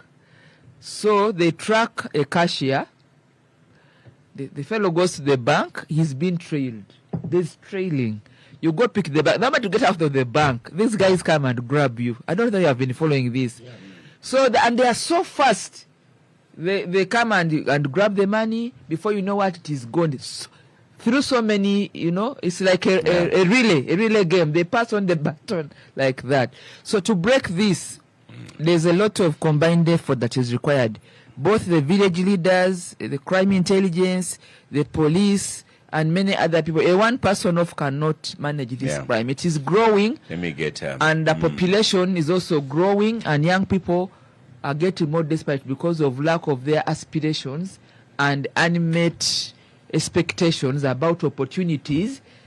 Has mentioned driving but someone whose dream thing is I would want to drive a Benz in my life, and if they don't have a chance of getting a job, the main thing is to grab OO's money or somebody's money for a big firm, and then they take it. The OO's friend, Dr. Mutebi Golova, for once has agreed with OO. He says, I'm yet to hear a government supporter highlighting policy failures driving the rural poor into towns as eloquently as OO has done today. But tell Honorable Leader Anyoto that security in Rwanda is down to the effectiveness of the police and other agencies, and so people do not tell local leaders where they are going. Golova should listen to the gang more. He does. Mr. Egesa, close out the topic. I remember what Lydia was talking about. Wasn't there a Japanese guy who chased after his laptop and got killed as well? But maybe, Oscar, before that, the trouble involved, for example, when your phone is snatched and you try to use the security establishment to have your phone tracked and recovered, it turns into a nightmare. You spend more than you use to buy the phone. Yes, and it even explains why most people, when that theft has taken place, they just abandon it. So criminality has somehow become part and parcel of the enforcement agencies. There's and fusion between the crime and enforcement. It becomes very, very hard for the population to have confidence. Someone has said their car was hit yesterday in Mbarara. Another one is saying his wife's car grill was snatched in broad daylight. But close out. Yes, so what I may say here is, of course, it's like we know the problem. And we know to what extent this problem stretches, but we have not bothered to think to kind of put together the public and security. You know, some countries have what we call technical advisory boards that fuse between public and security. Because all this now, whatever we're talking about, is very, very high, very good analysis. But who takes it up? We will say so much, we will say this and the other. Someone will tell you, oh no, security is very personal, and security is very this, I've been in this country, I've studied security, but security is about how you plan it. Honorable was talking about a situation whereby we need to pull together the minds. We need to come up with a kind of an advisory board. Now, when you talk about police reports, who critiques them? They come up with a report for a whole year. There's nothing like a sitting like this, which will come and look at and maybe challenge or help them to perfect. So when they, much of what is written who's here, the recipient? It's the general public. Not the general public. Why do you receive what you don't even understand? Can you say that every crime is reported? So if most of the crimes, several crimes are not reported, LCs handle crimes. Why? Because we pick LCs because they don't have jobs. We pick LCs because who picks the LCs? The elites do not go to elect LCs. They leave it to the young men and the survivors in the village. Many of whom have now turned to thuggery. So you expect an LC who is going to be another thug. So in the process, crime is concealed there. Actually, Mr. Gesa, in Kololo and Nakasero and Miyenga, LC officials are house heads of the big and of big people. Most of them. Yet the residents of Muyenga here we are building on systems that cannot used to walk in Kololo, and I warned him, stop walking. Walking for exercise. I told him, stop walking for exercise in Kololo. It is not a good place to walk. It is to walk alone. I lost phones. I lost phones walking in Kololo. And A big man like you. With the soldiers. What do you mean? The size or the size? Size. I think no one can approach it. More convenient. What you knock down, they know you can't run. Yeah, we have always suggested what we call one-inch intelligence. It is what is working in Rwanda, Tanzania. Know your neighbor. But I'm telling you that no police officer will kind of support one-inch intelligence, because it will kind of derail possibly their earning and so many things. Thank you. You're coming on microphone. Honorable hold on, Edgar. has experience in dealing with petty crime. Just draw the Edgar, gun. You're coming to the microphone. Ed, we have Medein Palisa. I have not heard what you have said. Medein Palisa says Edgar has continued to be silent on this show. Thank you very much. Good feedback. And now you're on. So moving on to the next topic, presidential address. What did you take from it? From the presidential. I listened to it, by the way. Excellent. It was 57 minutes. 57 minutes. And the president was cautious that Ugandans are fans of football and they needed to go and watch the World Cup. Just go to the microphone. Yeah. Yes, I unlike on occasions where the president is very expressive with his body language, this time he did much of the reading, and the spectacles were in a particular angle. It was the first time. Are you an expert on the body language of the president? I've watched the president for the last many years. Yeah. I mean, and you watch the demeanor of a person. What I found very interesting, his emphasis on what did he call it? Indigenous laws, or indigenous laws that they should be. Indigenous justice systems. And I thought that was a very edgy area to go into, because what is indigenous amongst the persons from Budama, the Japadola, I know you're called Japadola, but you count as Budama. No. We are from Padola. Okay, Padola, whatever. But we call you Badama. There's a practice amongst the Luo called kulchor, avenging. That if you killed a member of my family, Cholokoro, yes, something like that. I'm learning Duluo, and it's not the easiest for a Bantu to learn, and vice versa. So, if you kill a member, if you spill blood in my clan, then I can avenge and go spill what blood in the other clan. And I was wondering, if we're going to go back to our criminal, our traditional justice systems, would they deliver in the circumstances? And I wonder why he chose that. But I'm told in certain traditions, there's what they call okurahura.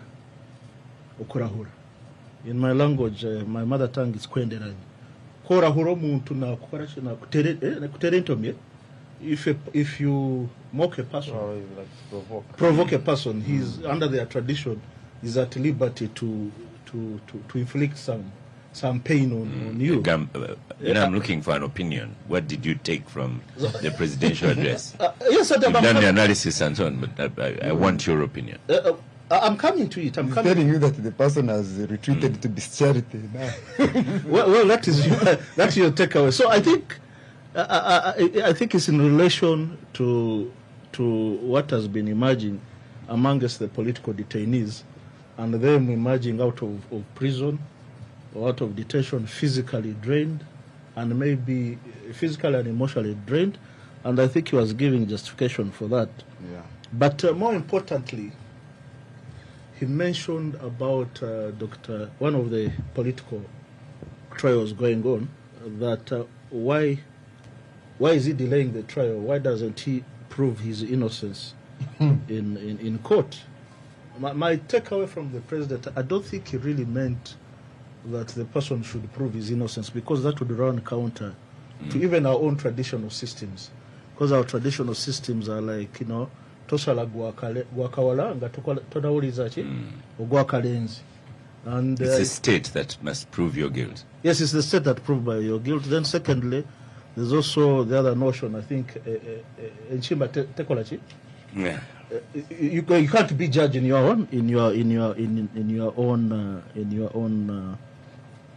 own case. So I think the president was referring to let Dr. Besigye have his day in court rather than delay the trial. So, but how is he delaying the trial? They say he's using tactics to delay the trial and what have you. So, but more importantly, what is your opinion on that? And I'm coming to it. More importantly, and I wrote an article. I sent it to you, entitled "Lawfare: The Courts and Political Contestation in Uganda."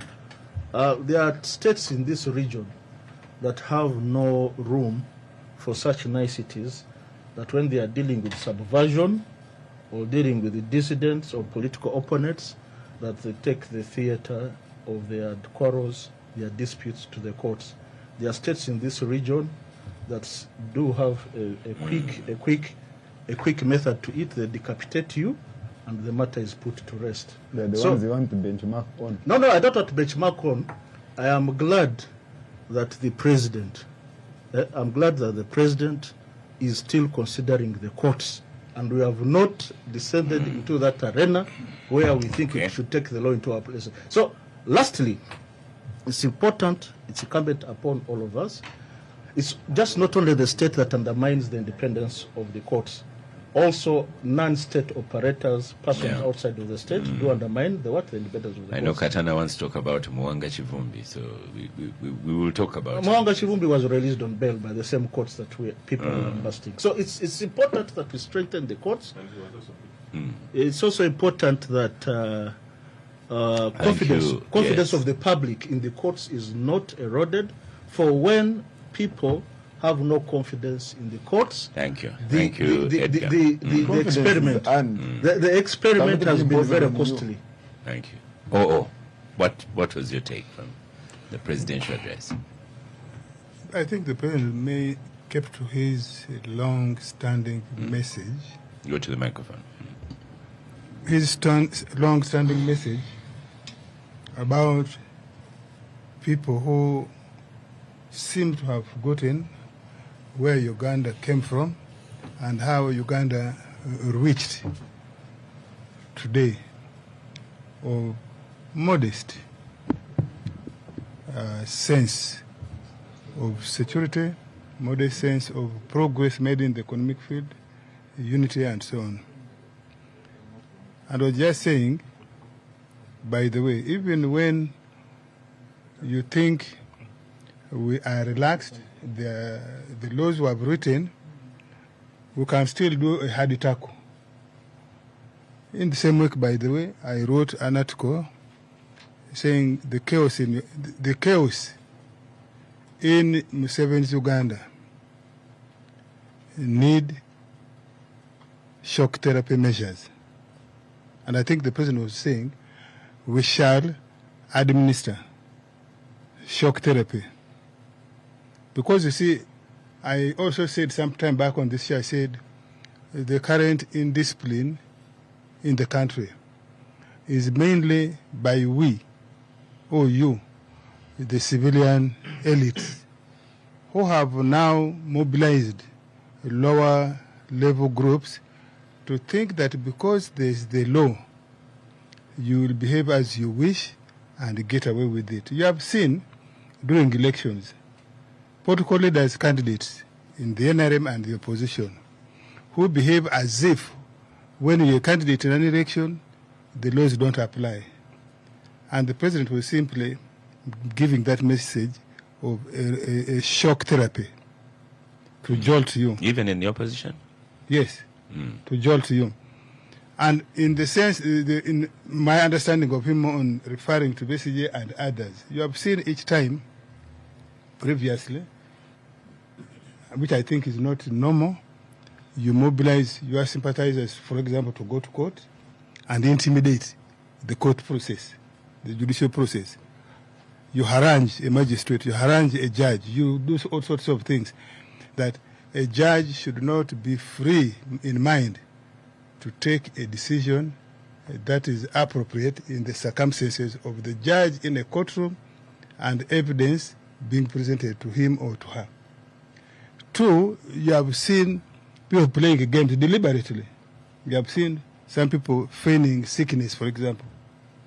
You have seen people, their relatives, their lawyers saying somebody is about to be given poison in prison. So that they think that by doing so, they will intimidate the state, the state meaning the justice system, to grant somebody bail, even when the judge thinks you don't deserve. Because bail is discretionary to the presiding person. You have seen that with the BCJ, you have seen that with now my brother Elias, and so on. Elias, you saw Chivumbi yesterday as soon as he was released. He went to threaten the state, saying we are going to mobilize to remove this government to enable my president, referring to Chagulani, to return. And he was picked promptly, which I think that's part of the shock therapy, to tell him that Mr. Kivumbi, the vice president of UNUPIN Buganda, you will not threaten us. We shall not allow you. And I think where Uganda is, we need some of those shock therapy. And that's what the president was saying. So for me, I am in the mindset of the president. We are ready, the government of Uganda, 90%, we implement the law, we follow the law. But we don't want you to think that because we follow the law, we are weak either mentally or politically, or we are vulnerable to blackmail. No. And I think Ugandans need, because you see, there is I think an essay or even a book, The End of the Law and the Beginning of Politics. So Ugandans need to know that yes, there may be the law there, but there comes the situation and the time when we shall put the law and say now, yes, you see, and this is encapsulated in this adage. To eat a good omelette, you must break the egg. And Uganda being in transition, we shall break the egg. Right. We're stopping for a break.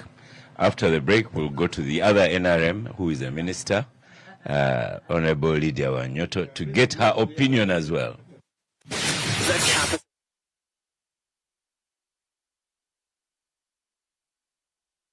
Reggae live in concert at Kolo Airstrip na Musambu August chefuro chigenda kubera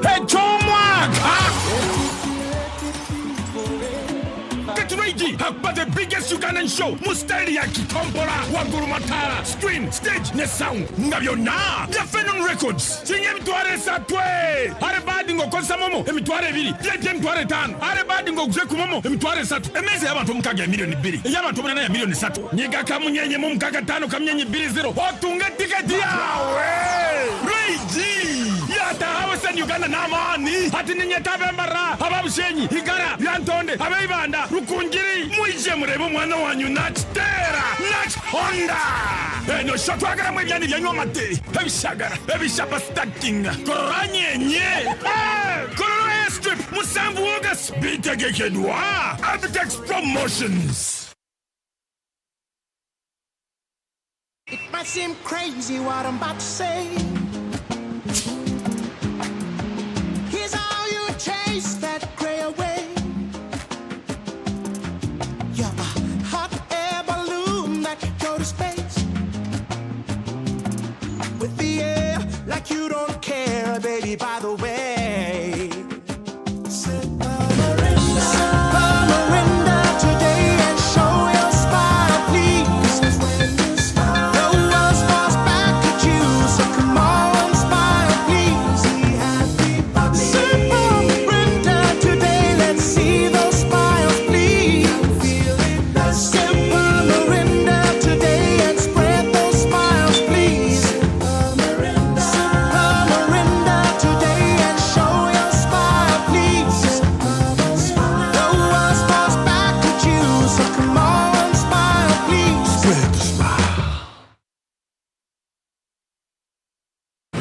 public concerns that had been actually brought to him through very senior stakeholders of the country, including the Interreligious Council.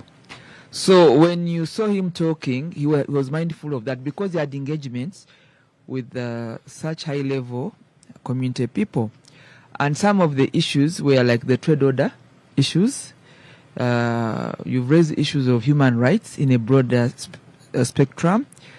So he had that engagement. And while he talked to them, I think he found it prudent to also inform the country. Because when they went to him, they were telling him about the public concerns. And these are very senior people with big stakes of the country. So it's from that angle that partly that address came out. But let me tell colleagues here and those who are listening to us, the back of the country's security and stability ends with the head of state and the agencies he delegates these powers to. We've just discussed crime. You cannot say it is Edgar to answer, it is Egesa to answer. We always say it's government. And in this case, when you say government, you mean Museveni. He's the head of state. The back ends with him. So we can question or explain or delve into the means to which agencies or government is addressing some of these problems, but they are accountable. So for me, that speech was an accountability speech, the way I saw it. He was explaining or raising issues to say, look, this is happening, but this is the way we are handling it. And if you think there are better ways of handling this matter, that could be part of this conversation because we are part of the public. But the President of the Republic of Uganda is accountable.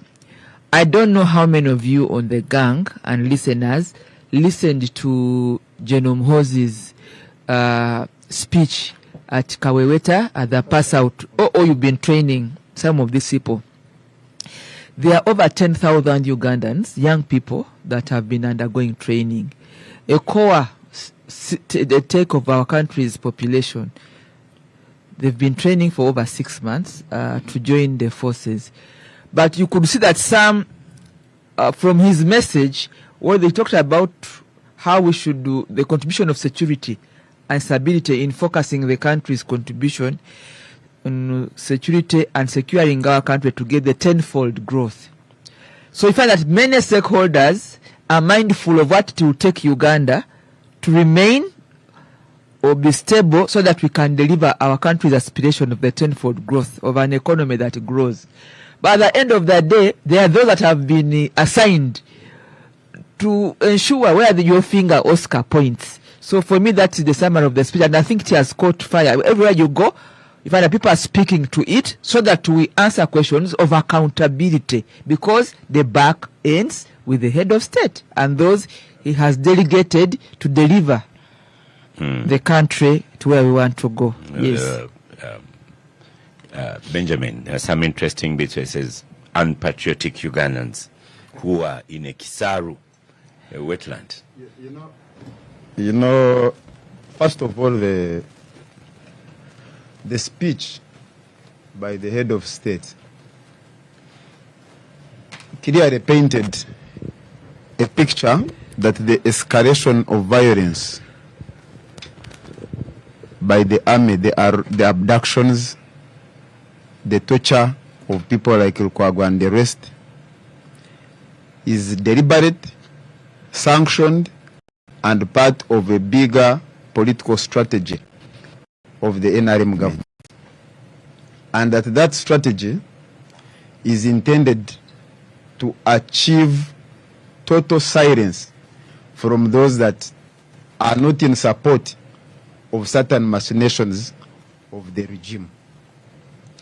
And I believe that the particular phase was intended or is intended to test that we have been doing all this we have been doing in terms of having the population in a place where it is incapable of raising a finger against the excesses or against any machinations of the regime.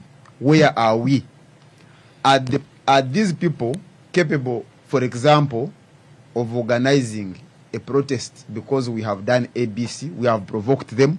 I believe the actions are provocative, and the intention was to test the reaction of the population. And he's coming out to say, this is sanctioned. You are saying the CDF is doing this, it is against the wishes of the father, but he's telling you these actions are sanctioned and they are part of a bigger political strategy. And of course, trying to rationalize, like some of the colleagues here have been trying to, in the most indecent way, rationalize violation of human rights. For you to rationalize abductions and torture by attributing it to what you call indiscipline in speech, it is as indecent as people who want to justify rape on account of the dress code of the victim. You miss the point by not pointing out, because this country, the people of Uganda have enacted laws. Some during the tenure of office of the NRM. These laws have been signed by Mr. Museveni himself, including the Constitution. And by doing so, we are saying that as a country we are bound by these laws. But for them, they look at these laws as instruments of obtaining total silence from the population. And of course, they create a semblance of people are arrested. Actually, before arrest, now you have a new trend of abductions. People are abducted in a manner that departs from the established procedures of conducting an arrest. They are kept incommunicado for months, for days. Eventually, they are brought to court. They are brought to police. Police ideally should arrest the people who have brought them, but they don't.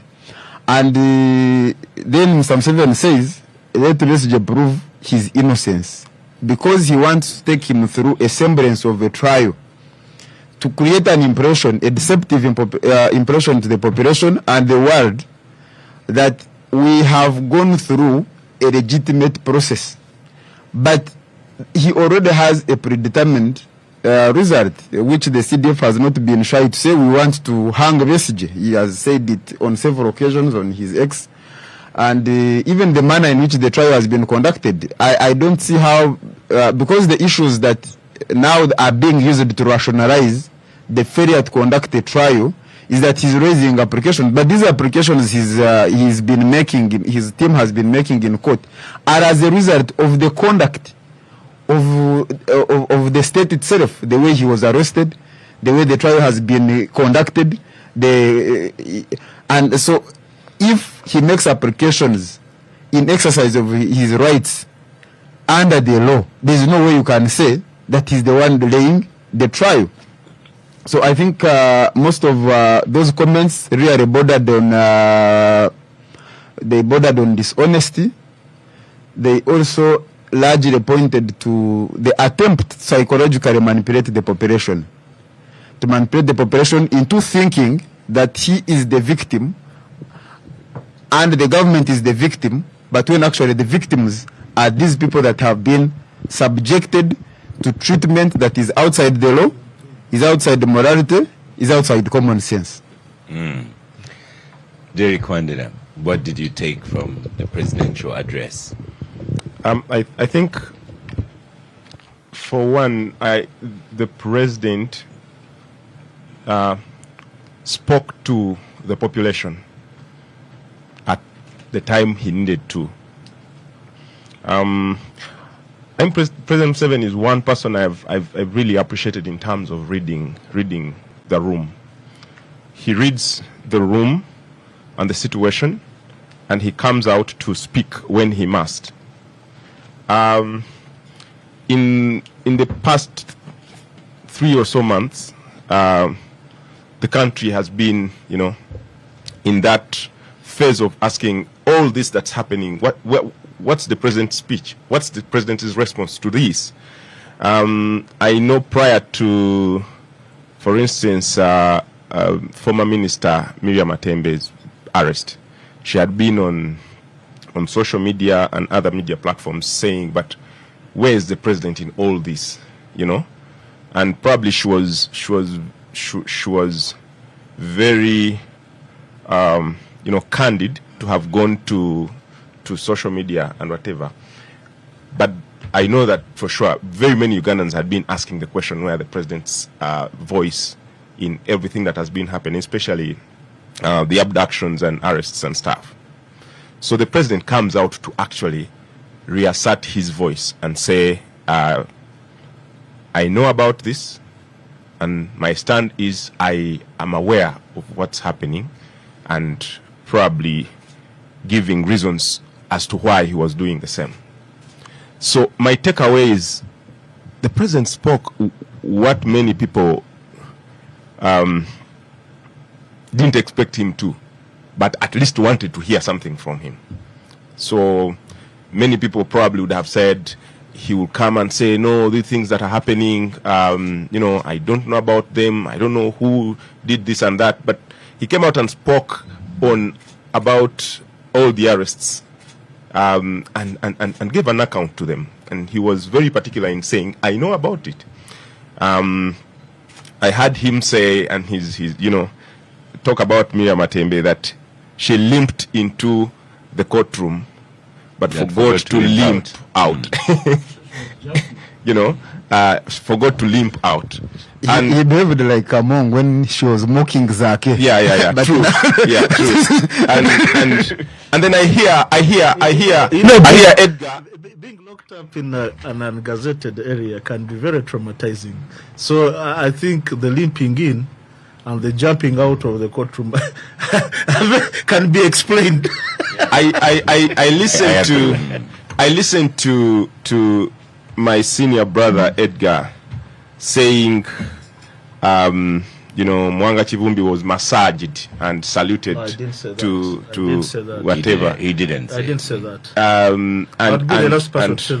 And I hear him saying that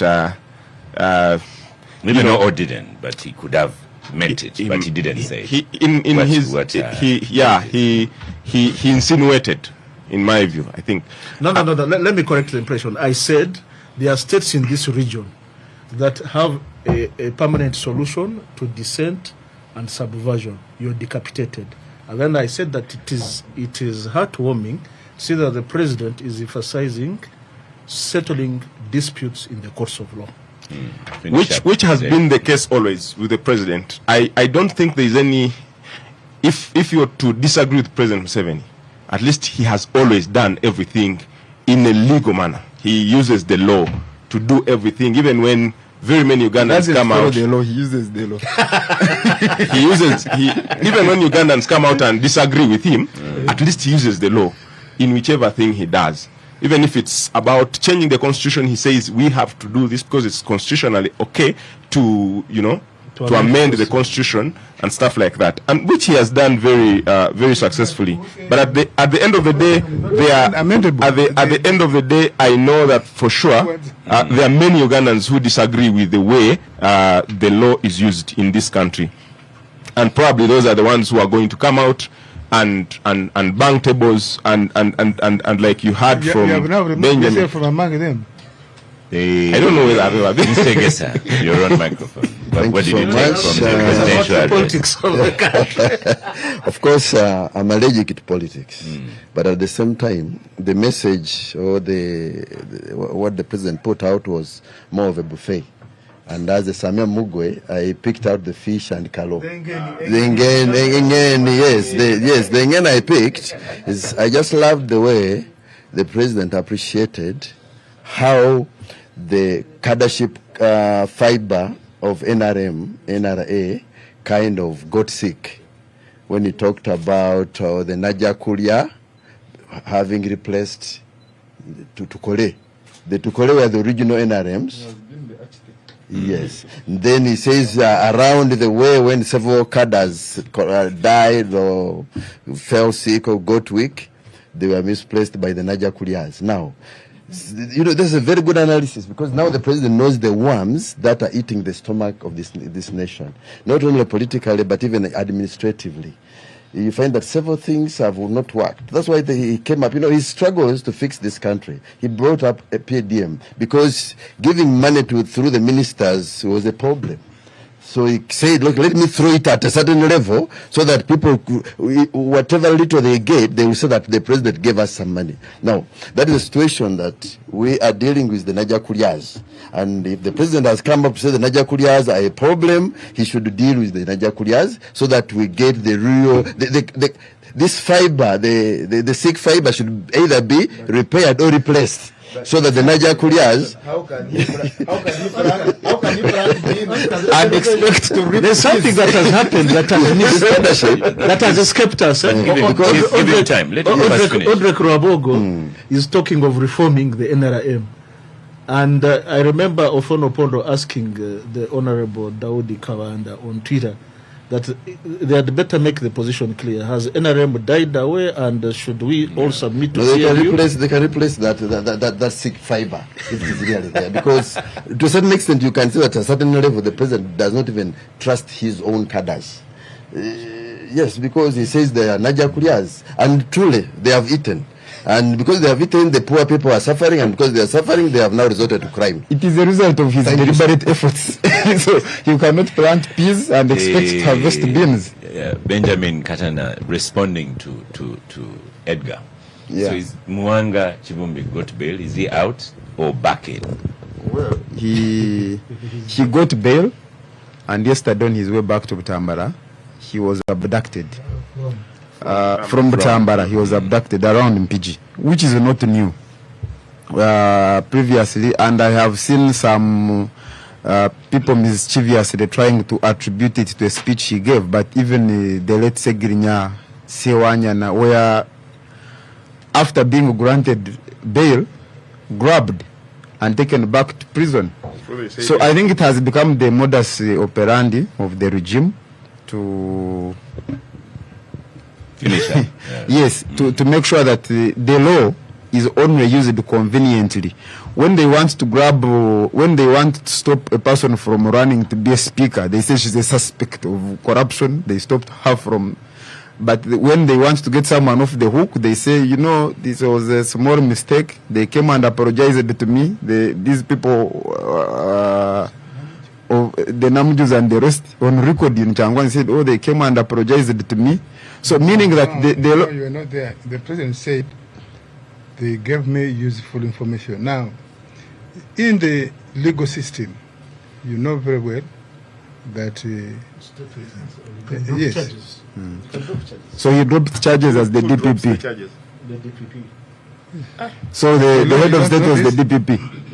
So my point is that, and Ofono Pondo is confirming it. And you want to confirm it also. We're both lawyers. Let me give you a typical case in South Africa. You remember President Zuma? He was caught with his hands in the till as deputy president. And you remember when the private proctor was dropping the charges, he said it's neither in the interest of the public nor desirable to continue. Who was dropping the charges? The public proctor, who is the DPP there, because of what had been. And now the comments are coming from here. We are running out of time. So the point, Edgar, is that like all authoritarian regimes, the NRM government has no respect for the rule of law. They only rely on the law to create a deceptive impression that, there is a democracy in Uganda, but they manipulate processes, and in doing so, they have recruited and deployed people at different levels, in police, in the DPP's office, in the judiciary, to make sure that they give their illegal actions an impression of legality. But or you want to respond to Benjamin? Well, first of all, we go to the microphone. We are used with the NRM, are used to be called authoritarian, one-party state, what? So you are simply regurgitating what others you have also been complaining about the manner in which the speaker has been treated, that it's outside the law. Not just the speaker. I am saying. Yes. I am saying. The only difference that you are using different words from mine, but you are making the same point. You are heckling, but that's okay. I still the have NRM. You are done. The NRM is the one which re-established the law. I am on record. Speak about why we are fired. And I am now saying that because of that semblance of stability, rule of law, there are a number of you who think that because there's the rule of law, you can do as you wish. And I'm saying, no, yes, there's the rule of law. And that's why I quoted that essay, End of the Law, Beginning of Politics. If you think, and you can misunderstand me if you want, I said here, we have the Constitution, we have Parliament. But that does not mean that there are things that can't be done outside Parliament. Outside the law. Yes, and this is the reality. This is the reality of life. Oscar. And that's why I said Benjamin. I said we are ready to break the egg in order to have an omelette. If some of you are living in your follies, you can live in your follies, but there's going to be a time, as I said, when the rubber meets the tarmac, and we don't want that rubber to meet the tarmac because you are living. I want to save Honorable Elder Ofon Opondo. So that's what I'm simply saying. So, and I'm not listening to you. Mwanga Chivumbi be charged? We don't know. Maybe Ofon Opondo is in a better place to answer that. But the point is that what distinguishes democracies from dictatorships? Democracy is not one size fits all. So the mentality of the NRM, as articulated by Ofon Opondo here, clearly depicts that they are only pretending to be a democracy, but a dictatorship. The law is only looked at when it is convenient for them. When even whatever he was doing here, he claimed he was doing it under the law. The laws he had passed as decrees. I think the malaise we are addressing is what they call emerging democracies, fledgling democracies, nascent democracies. There are always these tendencies. At the end of a show, we don't have time now. There are always these tendencies. Exactly, there are always these tendencies. No, the question was more. Will he be charged? Pull back and push back. Pull back and push back. And I'm in agreement with what Honorable Ofon Opondo is saying, that it's incumbent upon the state to make the citizens feel secure. And in the process, they may administer shock therapy. However, we must be mindful. We must be mindful that there is Article 44 of the Constitution, which you can't run away from. Non-derogation from the right to a free trial. 2, inhuman and degrading treatment. Whatever you do, whether you go and imprison people in ungazetted places, whether you go and do people and whatever have you, right to a fair trial and non-derogation from inhuman and the shock therapy you are making a case for. What does it constitute? Another one is making the case. But you say you agree with him. What does it constitute? Thank you. You say you agree with him. When you're dealing with Thank you for that clarification. Some of these submissions that come from the likes of Ndugu OO are very hard to take and yet real. That yes, we have a parliament and we have the law, but also, and now he's in parliament. But also we can act out of parliament and out of the law, and it is okay. Very hard to take in, and yet very realistic. I think Ugandans need to be awake to. Ugandans need to be awake to some of these. That yes, the government will work out of the law anytime they want. Okay. As long as it favors them. Probably. So do you think Mwanga Chivumbi is going to be charged again? Well, I think he will be produced in court. Maybe slapped with another charge. Maybe slapped with another charge. But for as long as he was taken yesterday to a place no one knows, again, we have to take in the bitter pill of OO. In 1 hour you should be in a gazetted place. And your family and the lawyers should know where you are. The government has a discretion to act out of the law and out of parliament. Yes, and the family. Do you think Mwanga Chivumbi will be charged again? This is not politics. This is legal. Well. Like I said, politics gives me allergy. But at the same time, realistically, if he has been arrested, then he should be produced and charged. If he has no offense, let him be released. These days use few words. Let's go to Lydia as we close out the show. You are telling us to think. Go on. He will be charged as whatever the crimes are. Then he will have his day in court. That's what we should expect and that should happen. Yes. What Mr. Katana is saying, legalities and so on, they have remedies. If indeed the state makes a mistake and holds you beyond the 48 hours, holds you in unnecessary places or for whatever reason, there are remedies for those. That's how that's they what I said. That's the Doing illegitimate things, giving them some veneer of legality. No, you see. But you see, Oscar, before we conclude this show, I know that whatever he's doing, the intention is to achieve fear. But you see, there's a thin line between being feared and being despised. The end result of your actions are largely going to earn you being despised and treated with contempt by the population. Like we treated Amin, is the way we are now treating the people that are building the rights. Where I've worked, elsewhere where I've worked, quite often our intention is not to get it through the court process. That's the end result. if we can decapitate your intent, negative, harmful, everything you say confirms the mentality. Yes. So I am not telling you. Part of the reason we have achieved the semblance of stability is because that system worked. BMK Gift Senior tells you about the person that got a presidential pardon. All the people that he was with have not received that pardon. For them, they are still serving a sentence. Yeah, he probably must have bought his way out. Who is that? Man of Pine. I'm trying to think of a safe way to close the topic. Definitely not to close the program. Definitely not Benjamin. The best of my knowledge, over the years, using the prerogative of mercy, which is enshrined in the Constitution, there are multitudes that the president has granted the prerogative of mercy. We are not questioning the mandate of the president. We are questioning the theater of this all is going to be the courts of law. It's going to be the courts of law, and lawyers should be on it. Then why do you keep going there? Why do you keep going there if you call them Benjamin, Mr. Benjamin Katana, give him a tap. I've switched off his microphone. I think Mr. Egesa might, and between Egesa and Lydia should be closed because all of you people, I don't see you giving hope. So, Mr. Egesa, you start with giving hope as we close the show. Of course, there is no red line for an old man like me. There's no red line for an old man like you. Well said. Okay. What I'm saying is that I think we should develop that area of tolerance and this and coexistence. Okay. Because if we do not do that, then we will tear this country ourselves. Okay, Lydia, 1 minute. It all ends with the duty of care.